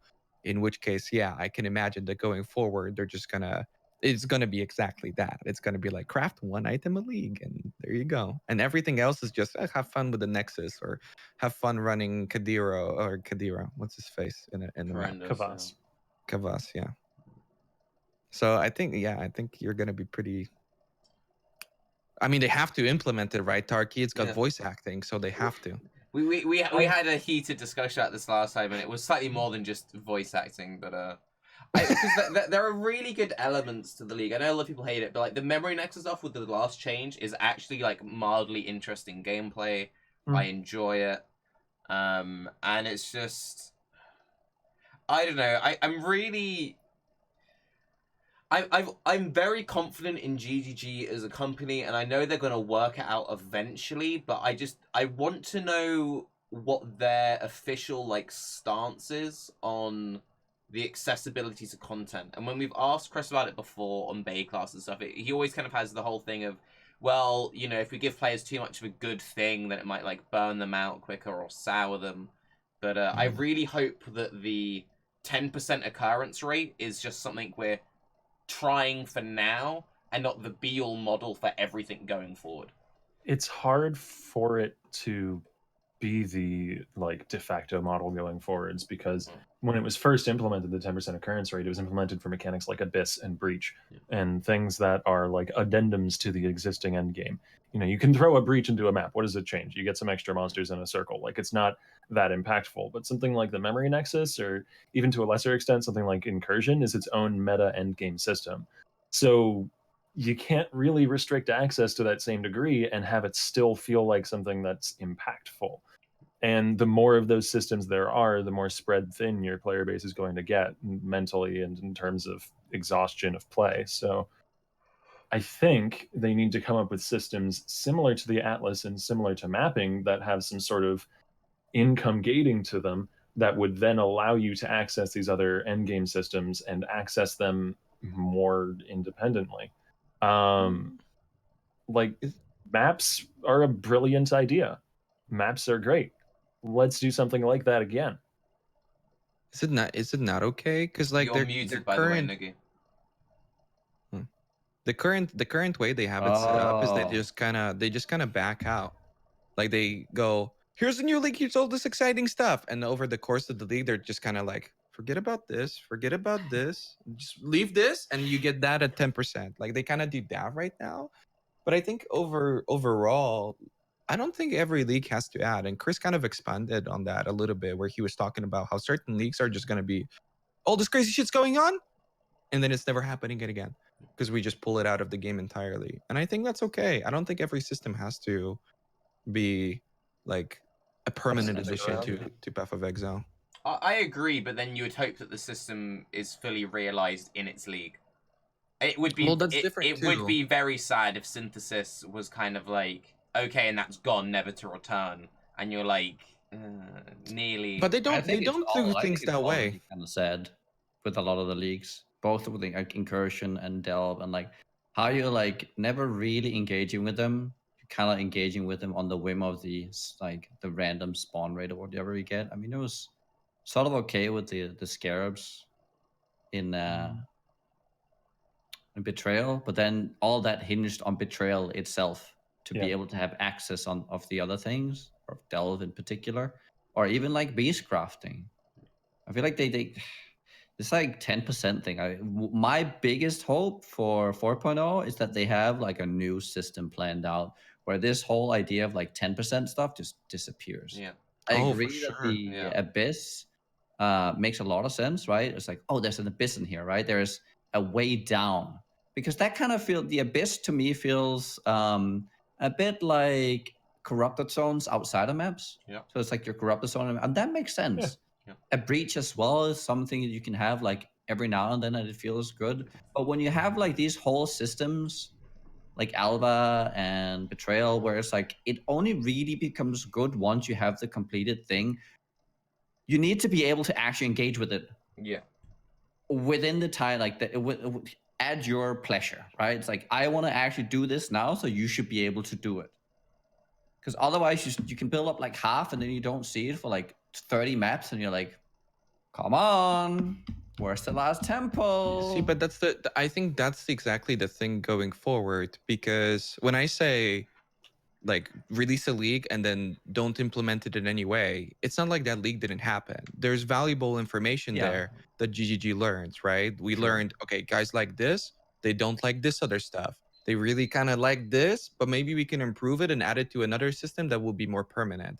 So then in the future, in a league, I think they could take like test 4 different leagues over the course of a year, not implement any of those mechanics, and at the end of that, take all of the knowledge that they've gained through running these leagues and making a league that from the beginning is supposed to go into the core game as an addition at its 100% and not these like deflated 10% type of things. And I think that's the direction that we're heading towards, where they're just like kind of learning things through these leagues. So the 10% thing, I can't imagine they're gonna keep it for that much longer, right? Like they can't keep it up like that. I'd hope No, not. it stacks up too high. I think you are underestimating a little bit though how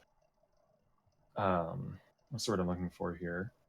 How unwilling GGG is to be inefficient with any resource. Yeah. They run Oh, really yeah. light, and they run on a really tight schedule. So if they're putting time into making assets and they're putting time into making a mechanic, they're going to try to find a way to put it into the core game. They're going to try to find a way to make it palatable to the player base. You know, if you have to lobotomize it like you did with Bestiary and let it wait a league, you do that. But I don't think they're going to scrap systems entirely, because they just run too tight in terms of time schedule to do that. Yeah, but Bestiary was a learning lesson. Look what they did with Synthesis, how the UIs in Bestiary was a big problem and you couldn't understand anything about the crafting. And with Synthesis, they learned so much and implemented a system that's completely understandable. Obviously, they can learn from everything, but I just want Big to... improvement. You ladled the sarcasm on that one. That's pretty good. I just want to quickly tell a story. This is a pretty good one. So this was at TwitchCon at the PB meetup. I can't remember your name, sorry, but there was a lovely woman who came up to me and said, "Oh, Tarke, can I ask you a quick question about Mastermind?" I said, "Sure, that's fine." She says, "Okay, so I need a specific unveil craft of Katarina. Is there any way that I can target it?" And I said, "How many Katarinas have you done this league?" And she said she's done 1. And I said, "Okay, it's really simple." Do it 2 more times. Right, no. This is what happens, right? So you need to keep running it until you get Kata. Hope that Kata drops the right item for you, then hope you get the right unveil option from that, and then, once you've gone that, have that exact same thing happen 2 more times, so you fully unlock the unveil, so you can then craft it in your own gear. And this was her face. She then proceeded, it might have been that I was rude, she then proceeded to turn around and walk away. And that was the amazing unveil story from TwitchCon. So, yeah. There was a bug at the start of the league where any unveil was available from any drop, and I seriously thought it was an intentional buff to the system, and I was like heartbroken when they fixed it and you couldn't get support gems from non-Katarina events, because like it makes so much sense, right? You see them only 10% or 20% rate is now, so why not get rid of that one stipulation? It made sense in the course of the league, but outside of it, yeah, you can loosen it a little bit. I mean, in a way, I can see like with proper balance how they might see something like that as an addition to the game overall, just because it incentivizes trading, which I think to them is like it is a good thing for the game for people to trade. Like a lot of people see it as a bad thing, but I think from GGG's perspective, it actually is a trading benefit. is a good thing. It's annoying when you do it, but overall, it does. Yeah, it does work. Yeah. Well, financially, it's in their favor for players to trade because if Exactly. people are trading, Yeah. they're buying stash tabs. So yeah. I guess that as well. Yeah. Oh yeah, I didn't even think about that. Yeah, Like, I mean, I don't think I look at it that way, but I'm sure that it's somewhere. I'm not saying that Chris has sat at home rubbing his hands with glee, but it's in their favor for trading to be a good system because it's directly tied to their monetization. Like, there's an intrinsic link. Like, they want trading to be good because if more people are trading, then they're buying more stash tabs, and that's good. Like, Sure. I don't know if they want trading to be good. I think they want trading to be interactive. I think that's the priority over it being like accessible, for instance. But in a way, that also incentivizes getting more stash tabs, right? Because then you have to keep like, you have to have more shit. You have to hoard more shit rather than just like putting it on the auction house or something like that, right? Because you never know. What if this is like a big item? Which is kind of like what Octavian talked about, where synthesis really failed.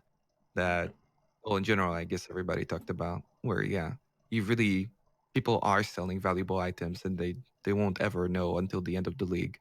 Like, was that shit that they were selling the whole league truly valuable, or was it, really terrible? The same in Bestiary too, right? Where people it's were the same like, thing. It's like you can't really, you don't know. There's no way of like gauging the value of what it is you pick up, and I think that's a huge problem right now. Yeah. Bestiary is especially bad. Yeah, but even like I think Bestiary was a little bit better, right? Because you could see what you're putting together in game. Like with synthesis, you have to go out and search like Control F mana, right? But Bestiary wasn't quite as arbitrary in terms of like what had value. I guess which beast was valuable was arbitrary, but you could look at the recipe that the beast gave you and see, oh, imprint a magic item, that could potentially be pretty damn good, or oh, get a 6-link, that's pretty good. Whereas when you look at a fractured wand and you see T1 light radius, well, that's just trash, vendor that. When in reality, if you have a wand with T1 light radius, that's worth like what, 50, 60 chaos, because people want to make enemies explode weapons. Well, not Why only is that, T1 light radius enemies explode? Because they said it so. But not only that, though, the fact is that if you wanted to farm a specific recipe, you could farm that beast. If I want to create a light radius weapon, I can't farm a light radius dropping. All I can do is just engage the mechanic and hope that I get the thing drop on the right base. You can theoretically, I think light radius is a prefix. I might be wrong on that. I don't have that memorized because light radius didn't matter up until this league. But you could get like a wand with a trash suffix and then alt spam for T1 What we light were radius. doing to craft our quivers, we used to do the alt spam. Or to craft like the +1 bow or something like that. But and that's how you go about it in a solo self-found setting or in a setting where you don't have that many things to trade from, like a private league, or even if just the market is small.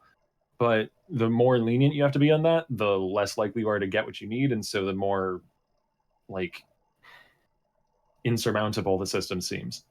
If you have 3 wands that all have cold res and light radius is a prefix, again, might be wrong on that, then you have more of a chance of hitting the enemies explode because you have fewer total mods on your wands that are going into the synthesizer. But if you're playing solo self-found, you probably haven't found 3 wands that all have fractured cold res. That's as unlikely as finding 3 wands that all have fractured T1 light radius or something. So it's not very easy to... Can you also touch upon how they haven't fixed Betrayal? For the people having the Betrayal lag issue, there's not really anything they can do about it. They're trying to fix it. They're not like, oh, this like game-crippling lag? Yeah, we'll just ignore it. Like, they're actively trying to fix it, but tech issues are weird, I do just want to say that I feel very badly for like whoever's job that is over at GGG. Oh, because yeah, fuck Betrayal, that. Betrayal is the absolute worst system for that to be problematic with. Like, if you get massive lag spikes when you walk up to a strongbox, that's bad, but at least Ashling isn't going to pop out and one-shot you. If you get massive lag spikes when, like, I don't know, a rogue exile shows up on screen, I'm a lot more afraid of Gravicius than I am of Magnus Carlsen or whatever his name is. You know, like if there's any system where the game needs to not shit the bed, it is Betrayal. That is the scariest system in your game right now. And they can't disable it because people will just disable it because it's so many systems are intrinsic to Betrayal being it. So yeah, it's sort of an awkward one. The problem is it also works for like the vast majority. That's the thing as well, right? It's just like I haven't had any issues with it all league, so it's been like the thing. You know what's actually been pissing me off is they've been nerfing Betrayal for the people who are lagging, which annoys the fuck out of me. Wait, what it's do like, you mean? So with intervention, they made it so they do like less damage for the like a timer, and they've basically just been like nerfing the deadliness of the encounter, which annoys the fuck out of me because it's kind of like I like it in its current state. I want to engage with it more than I currently can, and I can't engage with it as much as I want. And you're making the content even easier for the people who are lagging the fuck out. So it's like... I'm so paranoid whenever I don't get intervention first in an Betrayal map. Have you ever had it where you will go and talk to a guy, and the moment you click Betray or Execute, intervention pops up on you? Had that happen twice. Not fun. Yeah. Whoever thought that was a good idea, or whatever happened that was a thing, I don't know. I mean, I don't think that was like intended an idea in the first place. Did they say that they were actively trying to prevent that? They were in the past by having it like not spawn under certain circumstances if you were near another mission, but that ended up being buggy, and sometimes they just wouldn't spawn at all, so they had to redact that in order to make it so that they didn't just entirely not spawn. This Syndicate is so hard to balance with 3 Syndicate events happening in a map all the time. Like, I don't know. It's just, there's so many, because there's the chart as well. And if you have someone like move from one branch to another at the wrong time, then that might invalidate another event in that map. Or if you have like a event get full, but the event, you know, say transport fills because you have intel going towards that, but the transport event was about to be your next one, you just lose that transport event in the zone. This is there's where too many factors. It's impossible to make it 3 in a map. The 10% just like kind of falls on its head, right? Because it kind of works with Alba, even though it's kind of hilarious when just in time, right? But then it doesn't work with Alva. What? You can't get the same room twice in a map still. Oh yeah, but so like that's really so even then it's like really not shitty. working out very well. And now you have Betrayal. It's kind of it's like Yeah, but like Incursion is just kind of. I feel like it's a thing that they could just go, you know what, that wasn't that good. They could delete Incursion, to be honest. Yeah, it'd be like whatever. But like it's not that big of an issue. But when it comes to I enjoy running the Incursion. temple, but like it doesn't really add anything to the game of value. There you go. Yeah, I like it though. I like it. I like it more than I like Syndicate. But like Syndicate was this big build up, right? Like no matter what. I see what you're saying. And the crafting system is tied into Syndicate as well. As exactly. A lot of work to find another means by which you unveil. I mean, this is the thing, right? Imagine if they even like, could they actually just like, what would people actually think? Like that would be interesting. Let's say they would just removed Incursion and Betrayal and Synthesis and it's just gone. Like what would people like really think? Remove Synthesis and remove Incursion, the people that liked it would be pissed, but it wouldn't necessarily have like a super negative thing for the game. But removing Syndicate, they'd have to like replace it. They'd have to rebalance map drops pretty heavily. Sure. Yeah, like everything. Yeah. That's the problem. Like we're not arguing for the removal of Incursion. We're arguing for this like sake of keeping Betrayal, guys. That's why Incursion is an example. I'm thinking like what would be like, how tied are people really to like some of these new systems? Because that's kind of with your point as well earlier, that you can have like a league with a system, just not implement it. But then again, Octavian with the point of, well, they don't like to, you know, not reuse the assets that they make. If you've seen Chris's GDC talk, like there was a big emphasis on being as efficient as possible with resources. Oh god, I need to mention something about that GDC talk. I got so fucking triggered by there was one moment and chat all thought I was stupid, so I'm curious on your guys' point of view. It's during the talk where he talks about Breach, and he says, it's fun when you get the bad breaches because you know the next one can be even better. No one has ever once been excited by a bad breach and gone, it's okay, the next one will be great.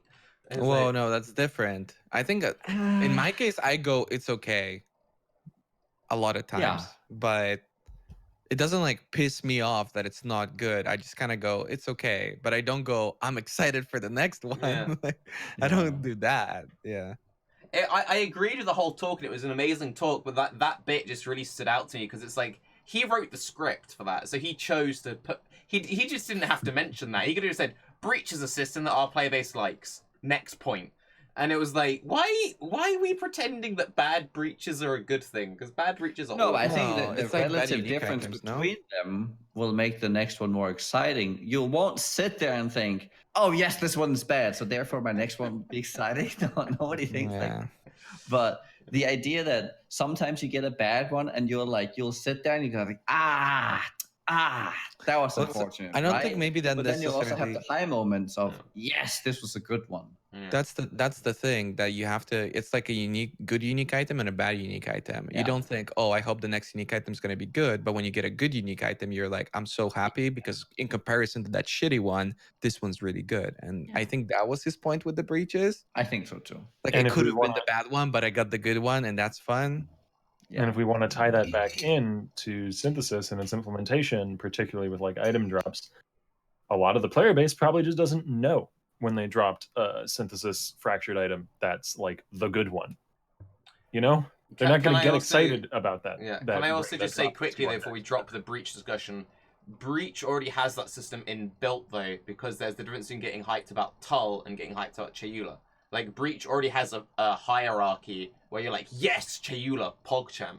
So theoretically, if we only had good breaches, anytime you don't get Chayula, you'd have that same feeling of, maybe next time I'll get the really good Chayula. We don't need bad breaches to make the good ones feel good, because we already have that with Tull, Zoth, Ulnatul, and... Yeah, but I think Chris's perspective was also from the perspective of when Breach League was happening and not currently. And when Breach League was happening, a bad breach was still the best thing you could possibly get in terms of like content. Like you would still run it even if it was bad. Nowadays, you get a bad breach. Yeah, I can totally see your point. But back then, a bad breach was still like a lot of currency and super effective. Obviously, you want the good ones though. I feel like it's nice to be able to say I was really unlucky as well. You know, like justify your like I'm never lucky. Maybe I don't know. Like with breaches, I don't think every breach needs to be. I don't think there is an inherent like upside to having every breach a good breach either. I think it's fine that some of them are bad. I might even prefer it. Because you get into this idea that every single thing that happens to in the game always needs to be good, right? It's like, oh, everything needs to come out on, like you need to come out on top all the time. Why? That's not fun. Then it's like, I don't know, just apply this to everything, and then all of a sudden nothing is like really exciting anymore. I guess that's fine. I mean, it depends. I mean, to be fair, we have that exact mindset when it comes to Baeclast. We purposely slip in the bad episodes, so the good ones feel extra special, you know. I mean, I didn't get the memo on what this one is supposed to be. Well, it's racing. Take a guess. It's like if other people have bad luck, you're just like, yeah, you're just a bad player, dude. That's why you're not getting the thing that you want. But if you have like the bad luck, you're like, oh man, I'm so unlucky. So you've always got that interaction, right? Yeah. And I think that whole sort of dichotomy is so hard to grasp in synthesis. Not only in the fractured items, that's probably the most obvious place, but even in just like the zones that you get in maps. One of the things that I thought was really clever about synthesis going in, and that I thought would be more of a focus, and maybe was meant to be more of a focus, but wasn't really picked up by a lot of the players, was the difference in tile sets between like which memories that you get. Because whenever I find a rooftops memory, I get really excited. They're super fun to clear. They're tiny, they're dense, they're packed with monsters, they're a great time. But because they aren't like targetable, because they aren't like repeatable, that sort of thing, it's hard to like it's a harder thing to notice than, oh, I got a breach and it dropped a bunch more currency and splinters because it was a denser breach. Like there's more of a disconnect between getting the good thing and getting rewarded for the good thing. And so there's not as much immediate positive feedback. And that's problematic because it makes the league less exciting. You reminded me of a really important point that I wanted to make like 3 hours ago when you first mentioned tile sets. This also came from the Chris talk. One of the biggest problems people have this league is like Decay and how it feels inconsistent, right? The reason why it feels inconsistent is that all of the tile sets are randomly generated. Chris talked about in great depth how amazing their random generation system is. And he said that how they use that to roll out all these zones they needed for synthesis last second. That is exactly why Decay feels so haphazard and all over the place. Is the fact that someone didn't actually sit down, draw them out, and plan where everything would come from. Randomized content is great, but I think this is one of the best examples where having randomized tile sets like that can actually be a massive hindrance. So, yeah. I don't know. I don't really ever run into that sort of problem unless it actually spawns on top of you. Like when it starts decaying from where you spawned, that feels really bad. But most of the time, you just kind of run into a wall and I don't have that much of a problem with it. The issue, I think the problem is, especially in the Nexus, when you've set up something nice and then you just kind of like get blindsided by this thing, and now you have to like redo like a whole area, or you don't have like that one piece that fits right where you're going. That's been like the worst thing for me ever, like doing Nexus. I'm like, okay, guess I have to run another 10 maps and hope for another piece I can use. I don't know. Do you guys think initially they intended for the players to run every tile set, or did they go into synthesis thinking some tile sets are okay to run and some people will choose to not run certain ones? Because right now, I think the majority of the people are just like, yes, I will run everything. I must do everything. But they made them so accessible. I don't know if that's necessarily the case. Well, they didn't have a really convenient deletion mechanic until a few weeks into the league. So I think maybe they anticipated, as well as that the system worked a lot differently early on, where you want to have a lot of pieces placed. You had a lot of, connected pieces in order to get your memory modifiers to be the most valuable they could be. So I think they anticipated people using every piece they picked up, basically. Yeah, I agree with that. Okay. For the guy in chat who said, did you even watch the talk? It's based on templates. Yes, I know it's based on templates, but when you have a set system, the example he showed was how, like, okay, we have the 2 entrances, we'll have a river that comes here, we're going to draw these 2 lines. When you're only controlling, like, 40% or, like, 50% of the core template, you're going to have scenarios where, like, every 5th randomly generated one just doesn't work very well with the Decay system, which makes sense because Decay feels fine, like, 8 out of 10 times, and you get those 2 random ones where you're like, ugh, this is a really weird tile set with like odd dead ends in it and stuff.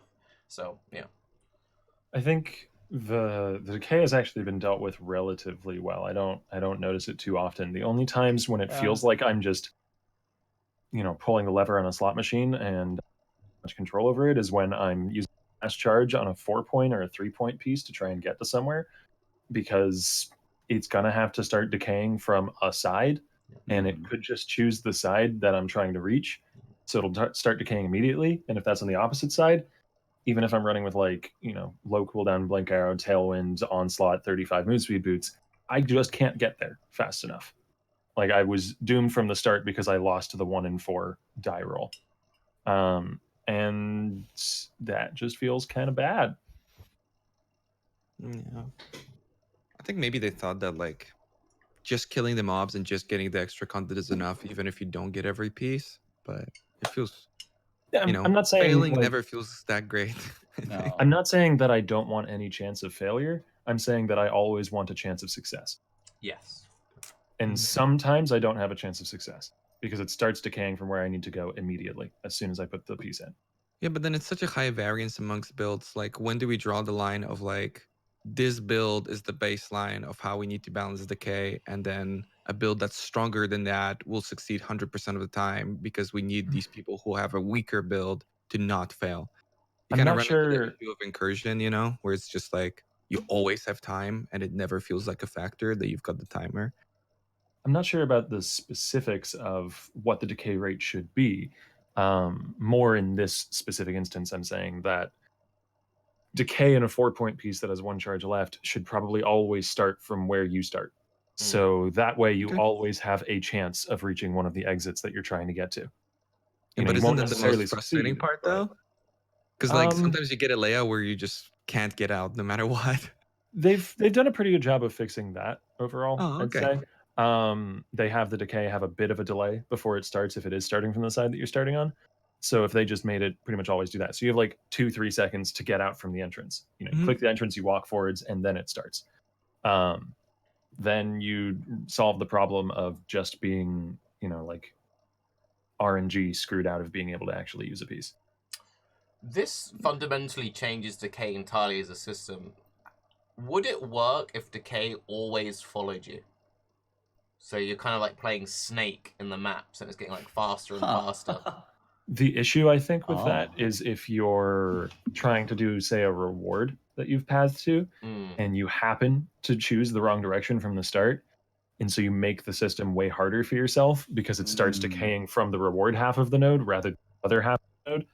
And very often when I'm hunting for a reward, I'll use where the decay is coming from to then guide me towards where the reward is and get there in time. So if you change how that system works, then you might just unknowingly screw yourself, which maybe could be fine. For the people in chat saying it would be terrible because of like dead ends, it's a completely different system. So if you went for that system, you would make sure you didn't have dead ends in your layouts.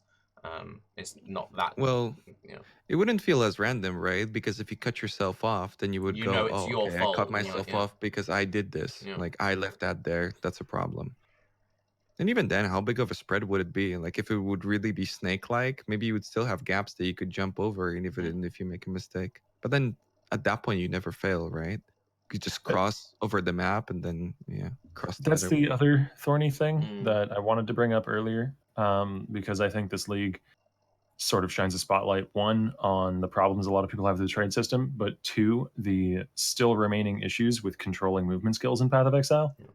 Because compared to some other ARPGs and compared to some other top-down games, movement skills in PoE still feel very clunky at times, particularly with targeting. And that's a very key factor to navigating the memory nexus. Like, it just feels awkward to flame dash over these things sometimes, awkward to try and blink arrow.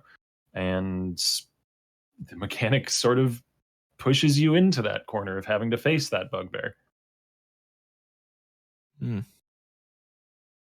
I don't really understand how like pathing coding works on the back end of stuff, but what I do know is that, you know, sometimes I'll spam my flame dash button a few times and where I'm expecting my cursor to be is not where the flame dash is able to go. Maybe I just need to get good. No, it does feel clunky. I can get behind that, but that's just, I don't know. Like the thing is, there's a difference between a system that they're most likely going to look into and then a system that they're probably like, will shield charge ever be changed to work differently? I don't think so. Yeah, I don't think They so. said about 3.7 about the melee rework that they were looking at, you know, just polishing up how melee skills feel to play. Maybe movement skills would be involved in that. That was the thing that we could very briefly touch on. What was your guys' impression of like the way they said they were maybe changing animations? Like, how did you read that? They said they wanted to change how like animations worked on some attacks and stuff. Hopefully making name locking feel better to do. But like that was my optimistic hope. Are we thinking about it kind of like how you can like animation cancel in like MOBAs? Are we thinking that kind of sense? Or? Oh, I really? hadn't considered that. I just thought that it's gonna be like, Someone mentioned a way that they could do it with animation. Like, let's say you initiated like an attack, and then if you use like certain other attacks, can animation cancel, like movement skills. Right, so you would initiate an attack. Well, that was like the idea someone had. I don't know if that's what they want. No, I'm just because the way I interpreted it was from a purely visual point of view. I read it as animation canceling. That's how I read it. To me, it was like literally you perform one attack visually on your screen with like a multi-strike, but in reality, you're performing 3 during that. It just doesn't look like 3, but you hit them up 3 times. Yeah, it's weird, but it makes the game look better. I think that's kind of what they were getting at. Because right now, I think they have a big problem with, because Chris talked about that in the past with like how you can get a lot of attack speed and mobility looks really ridiculous, or how characters are swinging 50 times a second and it's just fucking crazy, right? And multi-strike is ridiculous and all this stuff. Yeah, and like when that got Jonathan mentioned that implemented as well on Baeclast, that he said it was Yeah. an issue that the game is best when it looks dumbest, kind of thing. Yeah. Yeah.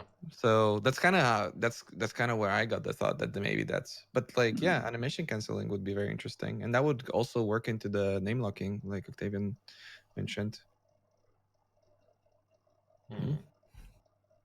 But then, do you need that for casters too, past a certain point? Like if that's what Melee has, do you need to implement that for Maybe casters? that's the downside. Maybe they should implement it. I don't know. On another note about the 3.7 rework, I am very glad that they mentioned accuracy getting updates as a system, because I think the accuracy system is very outdated. Hey, but what do you think? Like them saying accuracy is getting updates as a system to me means either it's like not impactful or they're just getting rid of it. Like altogether. I would be fine Adding if more they. passive points. I would be fine if they scrapped it.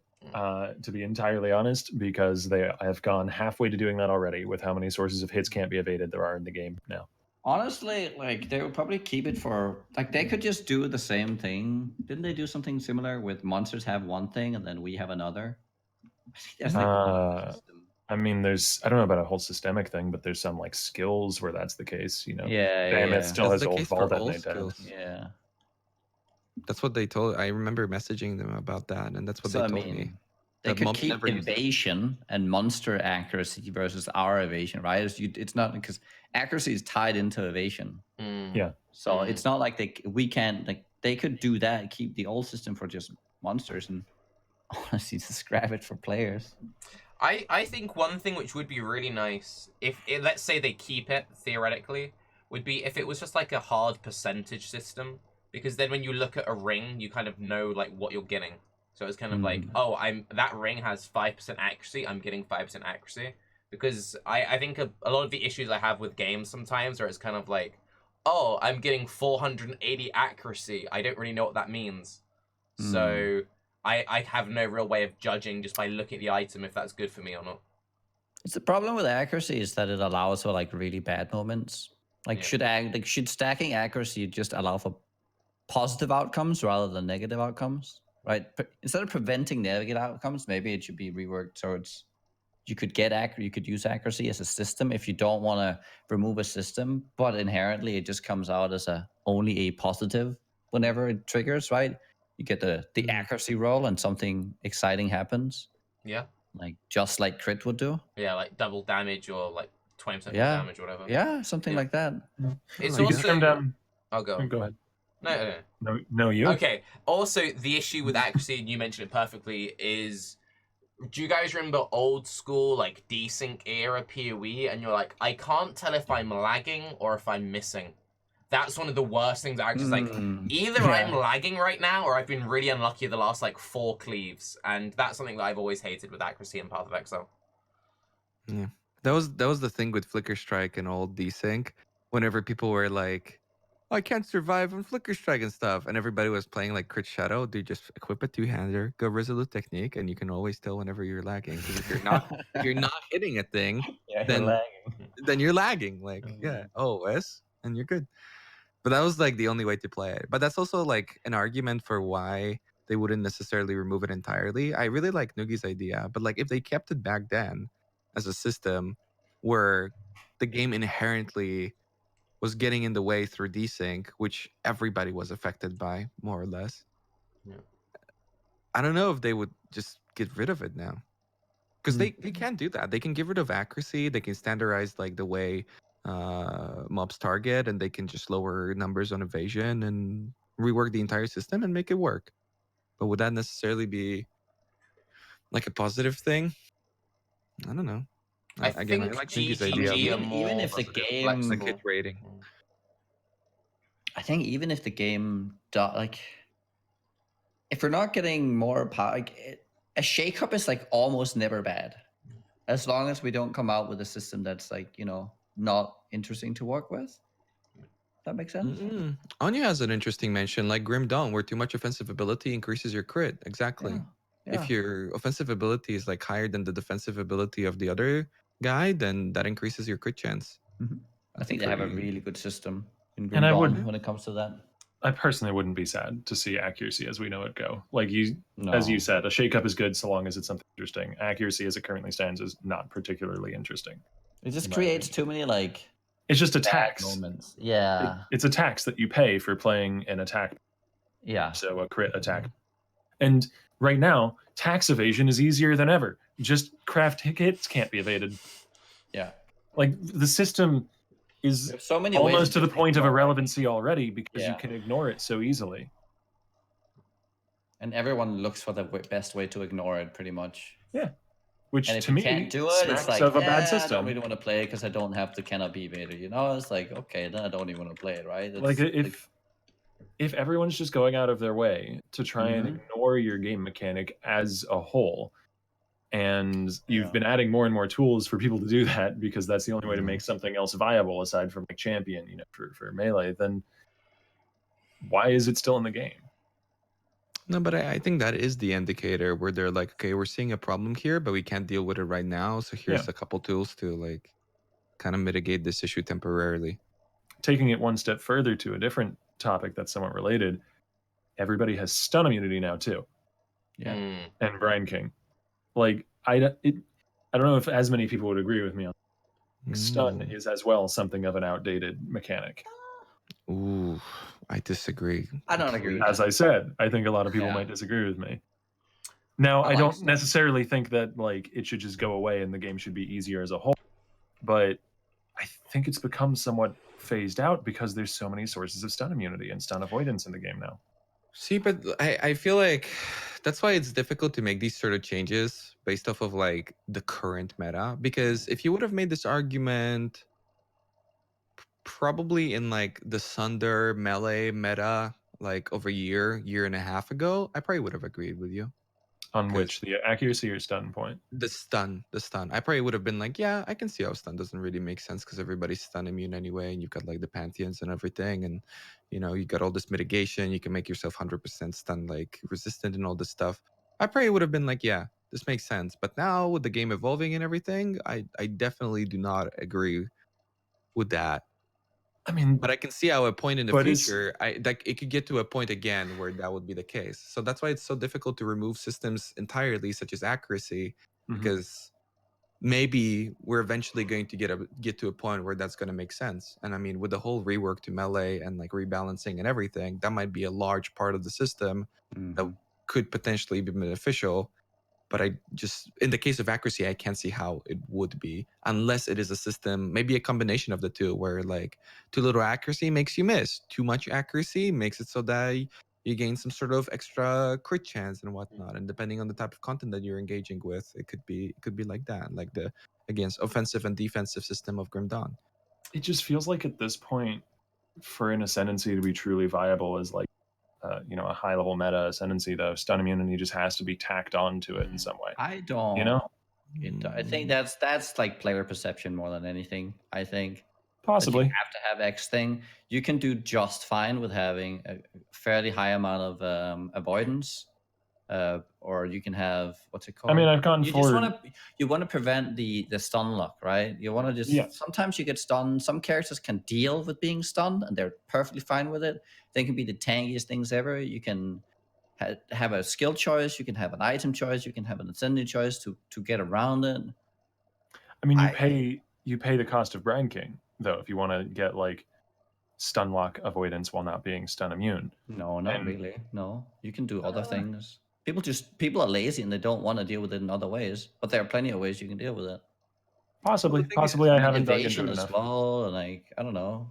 I mean, it's also kind of intrinsic to like caster, melee, and bow users, because casters generally, with being MOM or EB, and like generally having access to a lot less life, are more likely to get stunned, while melee characters have more life, so they're less likely to get stunned, and it's like a lot more accessible. And kind of bow users are a little bit in between, and I feel like that is a factor. So yeah, in the current game, I don't know. I haven't really thought But like about when it MOM before. wasn't a factor, I think, yeah. I haven't really thought about it before, but what about if it's kind of like they removed stun, but then just added it as like a mod on Raiz? So it's like not every enemy stuns you, but it's like, oh, that's like the stun enemy. Oh, that's the worst. I don't know. Oh, I would think hate I'd that prefer so that. I think much. I'd prefer that. I don't know. Unless it would have like some sort of animation that really made sure to let me know, because PoE is still clunky as fuck, right? Yeah, So true. unless you like Visually, hover yeah. over the mob and you're getting stunned, you don't know what's going on. Like, am I getting stunned? Am I lagging? Like, what the fuck's going on? Yeah. Can't tell. I just think that similarly to hits can't be evaded, and similarly to how there's been a lot of uniques and ascendancy differences, and even crafts and stuff related to it being added to the game more. I've seen over the last, honestly, like half a dozen leagues now, so quite a long period of time, stun immunity creep come into the game more But and think more about and it more. this way. Should we remove freeze as well because everyone has freeze immunity? At this point, is that even like, why do we have it, since everyone, like, you can't really play again the game without freeze immunity, right? I feel like freeze immunity is a trade-off though, but in most cases for stun immunity or like not getting stun locked specifically, it's very rarely an actual trade-off. I guess you could argue that with the Pantheon system, but with freeze immunity, especially since it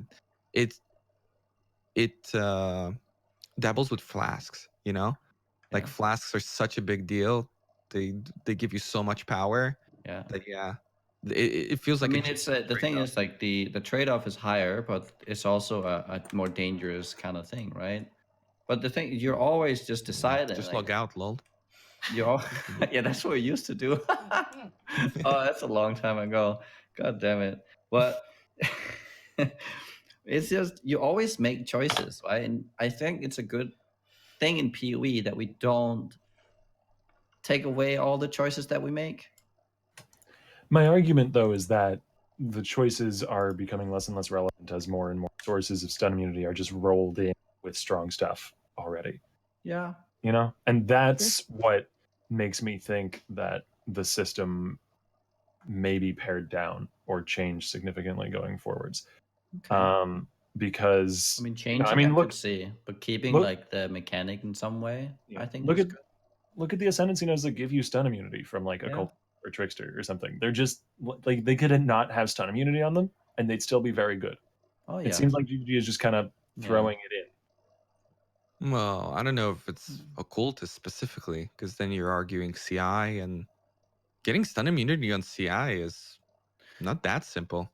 For, I mean, for if you look at occultists, stun immunity is what? The node that gives you ES regen if you've killed recently, I think? Yeah, but you argued Like, that if it you'd wouldn't... still just take that node, even without the stun immunity. Yeah, sure. But you'd have to actually put genuine effort to get stun immunity at that point. So I would say that it's pretty impactful. With Escape Artist. With Escape, it was recently reworked. Isn't it stun immunity while you have a shroud. energy shield? Yes, while you have a say you're shroud. in an Ash, right? Tick, they're gone, and so you'll still get stun locked. And then then this will also generate like a conscious like thought. Okay, there is like a place where even though I have this thing, I have to be careful and work around not getting into a stun lock scenario. I don't think that's a part of Exile players ever thought that much while encountering monsters. I think like that all the time. I'm sure Raiz has thought about that as well. Like any hardcore player who ventures into an Ash Breach and you know you're vulnerable to exactly that, guaranteed you will know, because it'll happen to you at some point, and you will see your characters just dying. Not to nitpick, but I thought they made it so that Ash Orbs can no longer stun. Back in Breach League, they could. But the actual like ball lightnings that get placed, or whatever you want to call them, the Orb of Storms, I guess they're closer to. I think those can't actually stun with hits. They used to stun lock people. That was a patch a while ago. Okay. But that's your point. Your point still die stands anyway. So your point still stands with other it could be something else. Hits. Yeah. But yeah, no, I don't know. I've been won over a little bit more to your side with the stun argument. I see what you're saying though, right? I to me, it's just I don't want to remove something that is already sort of interesting because Then it's let's pull back some of seemingly the power budget here. Let's mitigate some of these sources of stun removal, or make them maybe not full immunity, or make them more like Trickster's case where it's conditional immunity. That's conditional immunity. I'm much more in favor. Actual conditional rather than occultist's conditional, which is occultist if is terrible. alive, be stun immune. Yeah, but occultist in general is just too much, right? Like right now. Yeah. Just everything. Especially if you the right trickster now. thing. Well, yeah. Trickster is right the now best especially. ascendancy in the game because every single node is powerful, but every single node does actually have a downside. Like, you have to plan around it. So, like, for example, the increased skill effect duration one. Skill effect duration is good for like 95% of builds, but there's like those 2 builds that don't want it, so you need to think about it a little bit. The mana shenanigans, you're like, oh, my movement skills are free. Shit, how do I fit Arcane Surge into my build now? Like, little things like the Shroud, it's not always immunity. I love the fact that you have to think a little bit about, they're like ridiculously broken, but they're like, oh, but in one scenario this is actually a bad thing. How do I plan around that? And yeah, but like ascendancies like that also make it so that we have less played ascendancies overall, though, because Trickster really does feel like multiple ascendancies in one. Yeah. Like you could spread what he's got over like Assassin, for instance, and it would probably make it so that Assassin would be like considered at times. It's the Scion problem, Back. but on other ascendancies. You know, whenever Scion is really strong, you almost any, like last league before the Leech nerfs, you know, you saw Scions being played with pretty much every kind of build because Overleech was just super strong with anything that hit and could leech, which is a lot of things. I do think it's a bit crazy, though, that it's like, okay, so we have this one Ascendancy, which has, like, the best damage over time nodes, some of the best hit nodes, the current, like, Chaos Conversion bullshit, the most attack and cast speed, oh yeah, and, like, some of the best defense and sustain. Let's go. So. Oh, occultist? I mean, occultist can fit that description as well. Yeah. Very, very good dot support, very good hit support. It's like, would I rather get 30 attack and cast speed or like 150 flat ES or something like that, or 20% more damage? It's like, it's a bit more than 30%, but yeah. It's like 36. No, it's like 50. I think when you've got the node active, it's like 52 or something. It's like 56 or something. Yeah. Yeah, so 2 suffixes on a weapon, easy. Just wait for 3.7. We'll all be playing Berserkers. Yeah, I'm really curious because I feel like they're just gonna give all the ascendancies like the Trickster and Cultist treatment, because it's like they reworked a Cultist and we're like, okay, we could nerf a Cultist or we could make like Trickster like a Cultist, and they've made Trickster a Cultist. So they're gonna rework like Slayer, Glad, and Berserker, and they're all gonna become like next level, like fuck you, dude. You know, Rampage. Yeah, I could see that. I could totally see that. Yeah. It's the every melee Ascendancy just getting like the big buff. The Dota 2 theory of balance, where if everything's overpowered, nothing is. Yeah. Wait, that's how Dota balances stuff? I mean, that's how like the top. When I played MOBAs, that was the sort of viewpoint from, you know, the community of some other MOBAs looking at the balance of Dota 2. Oh, so the community. It's comparatively between MOBAs specifically, but yeah. I don't know. The way I've been observing it in Dota, especially the last year, it's very different to PoE. I would say PoE over the last like 2 years has had the approach of like, let's make it more and more like ridiculous, and who really cares? Because yeah, like when everything's overpowered, nothing's overpowered. But when I've been watching Dota now and the way they go about balancing, they downscale a lot of things very consistently. But in PoE, there's very rarely nerfs, like genuine hard nerfs. I don't know. Nerfs always come with like even bigger buffs. Whenever they do go out, it's like, oh, nerf this so much. Like, we also gave you this thing. If we're gonna have a Dota discussion, can we please sub Mr. Llama into the podcast? Huh? What? Oh no. I think actually, just to defend Occultist for a little bit, I think Occultist's problem is the whole like CI ES thing and like stun being very boring design. But then What is cool about it is the trade-off, because like the Frigid Wake and whatnot, those nodes are really powerful. Yeah. And if it feels like a genuine choice, and like you try and work them into your build, and that's pretty cool. The only problem is that it's like a super dominant CI class where others just don't even come remotely close. It just feels way too good in that department. But playing like a non-CI, not feeling like you have to play CI with occultist every time, it'd be pretty cool. Or like at least hybrid. Just like limit yourself away from ES. I've Still done a be a couple very light powerful based Ascendancy. occultists. Still really strong. Yeah. Yeah, sure. I know how we can like buff Slayer, by the way. Oh, go Just on. add like I don't know, 300-400 flat life onto there. Done. Yeah. Wow. I think It's in the right theme as well, right? Give it like overkill leech maybe, so that it can continue over the course of like 6 minutes, for instance. That sounds Oh really wow, good. that sounds good. That sounds pretty good, yeah. Yeah. They should give like global mana and life leech to Berserker. I feel like that would be like quite popular. Isn't that already the case? What do you mean? No, it's attack that's damage when specific everyone now. needs to play it. Everyone needs to go spellcast It's Berserker. attack damage now. Yeah. That's true. Yeah. Ugh.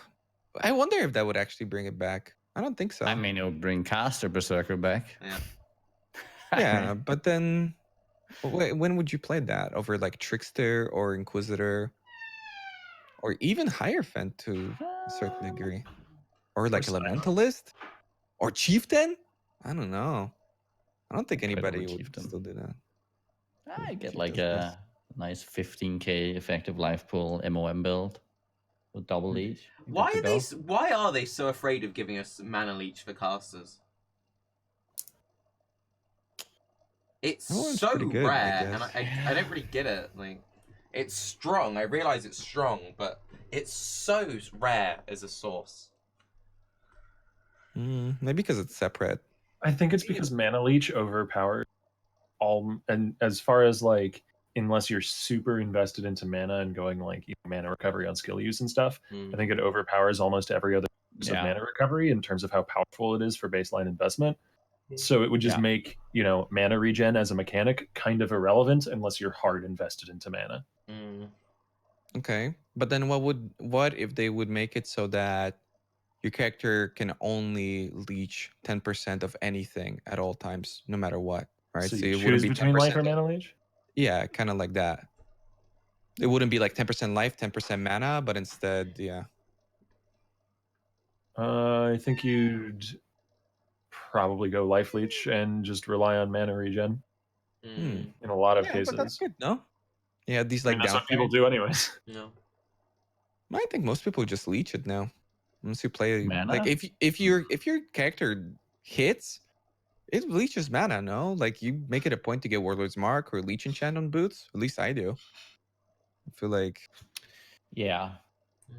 if you hit, you get most mana people, leech. just a Warlord's Mark ring. They're like good to go.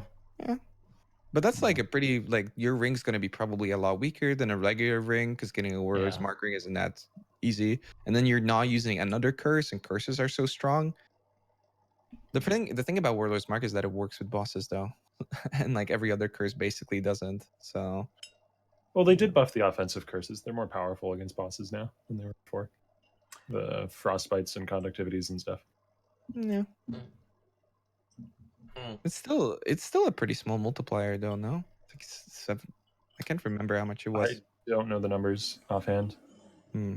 Speaking of I can't curses, remember it being over 10. I want to curse totems at some point in Path of Exile. At one point in Path of Exile, I'd like to curse a fucking totem. Oh, make them not curse immune. Also, syndicate doors are curse immune. Like portals. Fortification doors and portals. Yeah. I want Pierce to actually pierce walls, so I can shoot my Scourge arrow and I can put Pierce on it, and then I can shoot through the wall. That sounds slightly more powerful than cursing totems. Like, slightly. Dude, I'm so sad whenever I go into a doorway. It's like, my Scourge arrow disappeared. No. But when it does oh my it, god, no, I'm a Vapored. genius. Oh, no. Okay, Chris, the fix for melee in 3.7, more doorways. That's how we're going to get rid of projectile meta. Just more doors. It's the easy fix. Yeah? If you add enough doorways, you have to play melee. So there's some melee skills that are crap with, aren't there? Probably. Yeah, the minus movement speed builds that rely on like leap slam only. Just try and run through those. Oh, we should have everything be a corridor. Just so Molten Strike is better. Oh, It does need the help. It's in a pretty bad spot. Yeah, it's not very good.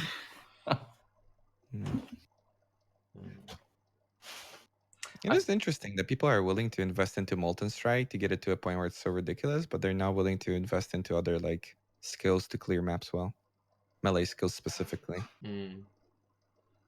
Molten Strike just seems like the obvious choice, but there are a lot of other skills that, with similar investment, could clear maps pretty well. Well, if you're talking that level of investment, then you're gonna be wanting to invest it into the best thing. Yeah, You know, like if you're King of trying to Boss, min-max. I guess, yeah.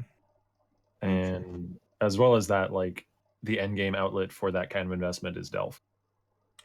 And Molten Strike, as far as It's melee really skills good with go, is probably going to be one of the best skills for pushing like 1,000 Delph. Especially since you can front load your damage as well when you're standing there and things are spawning in. There's just 200 balls already flying. Oh, pretty good. I'm gonna throw out a wild suggestion. Okay, Tarke. I feel like we've kind of exhausted the topics a little bit. Does anyone have anything they'd like to finish up on? Listen, I could talk about balls all day, but I think I'm okay. I choked on balls yesterday. Ooh. Balls, that is. That wasn't yesterday, Nugi. That wasn't Saturday, dude. I'm gonna sit out of that discussion. I'd like to thank everyone for another amazing Baeclast, and we'll hopefully stick to our 2-week schedule slightly more regularly. We should be able to fit another one in before it gets fucked up by the 1 month, and then it might get a bit screwy again. But yeah, thanks for not having your like brain leak out of your ears, Octavian. I thought that was very kind of you with the headaches and everything. And I try most days. Nugiyen and Octavian were also there, so the fuck, that's not a very Raiz. That's his name. Play it. Play the intro. Yeah. Just play it. Bye. Yeah. Yeah. I tried. Yeah.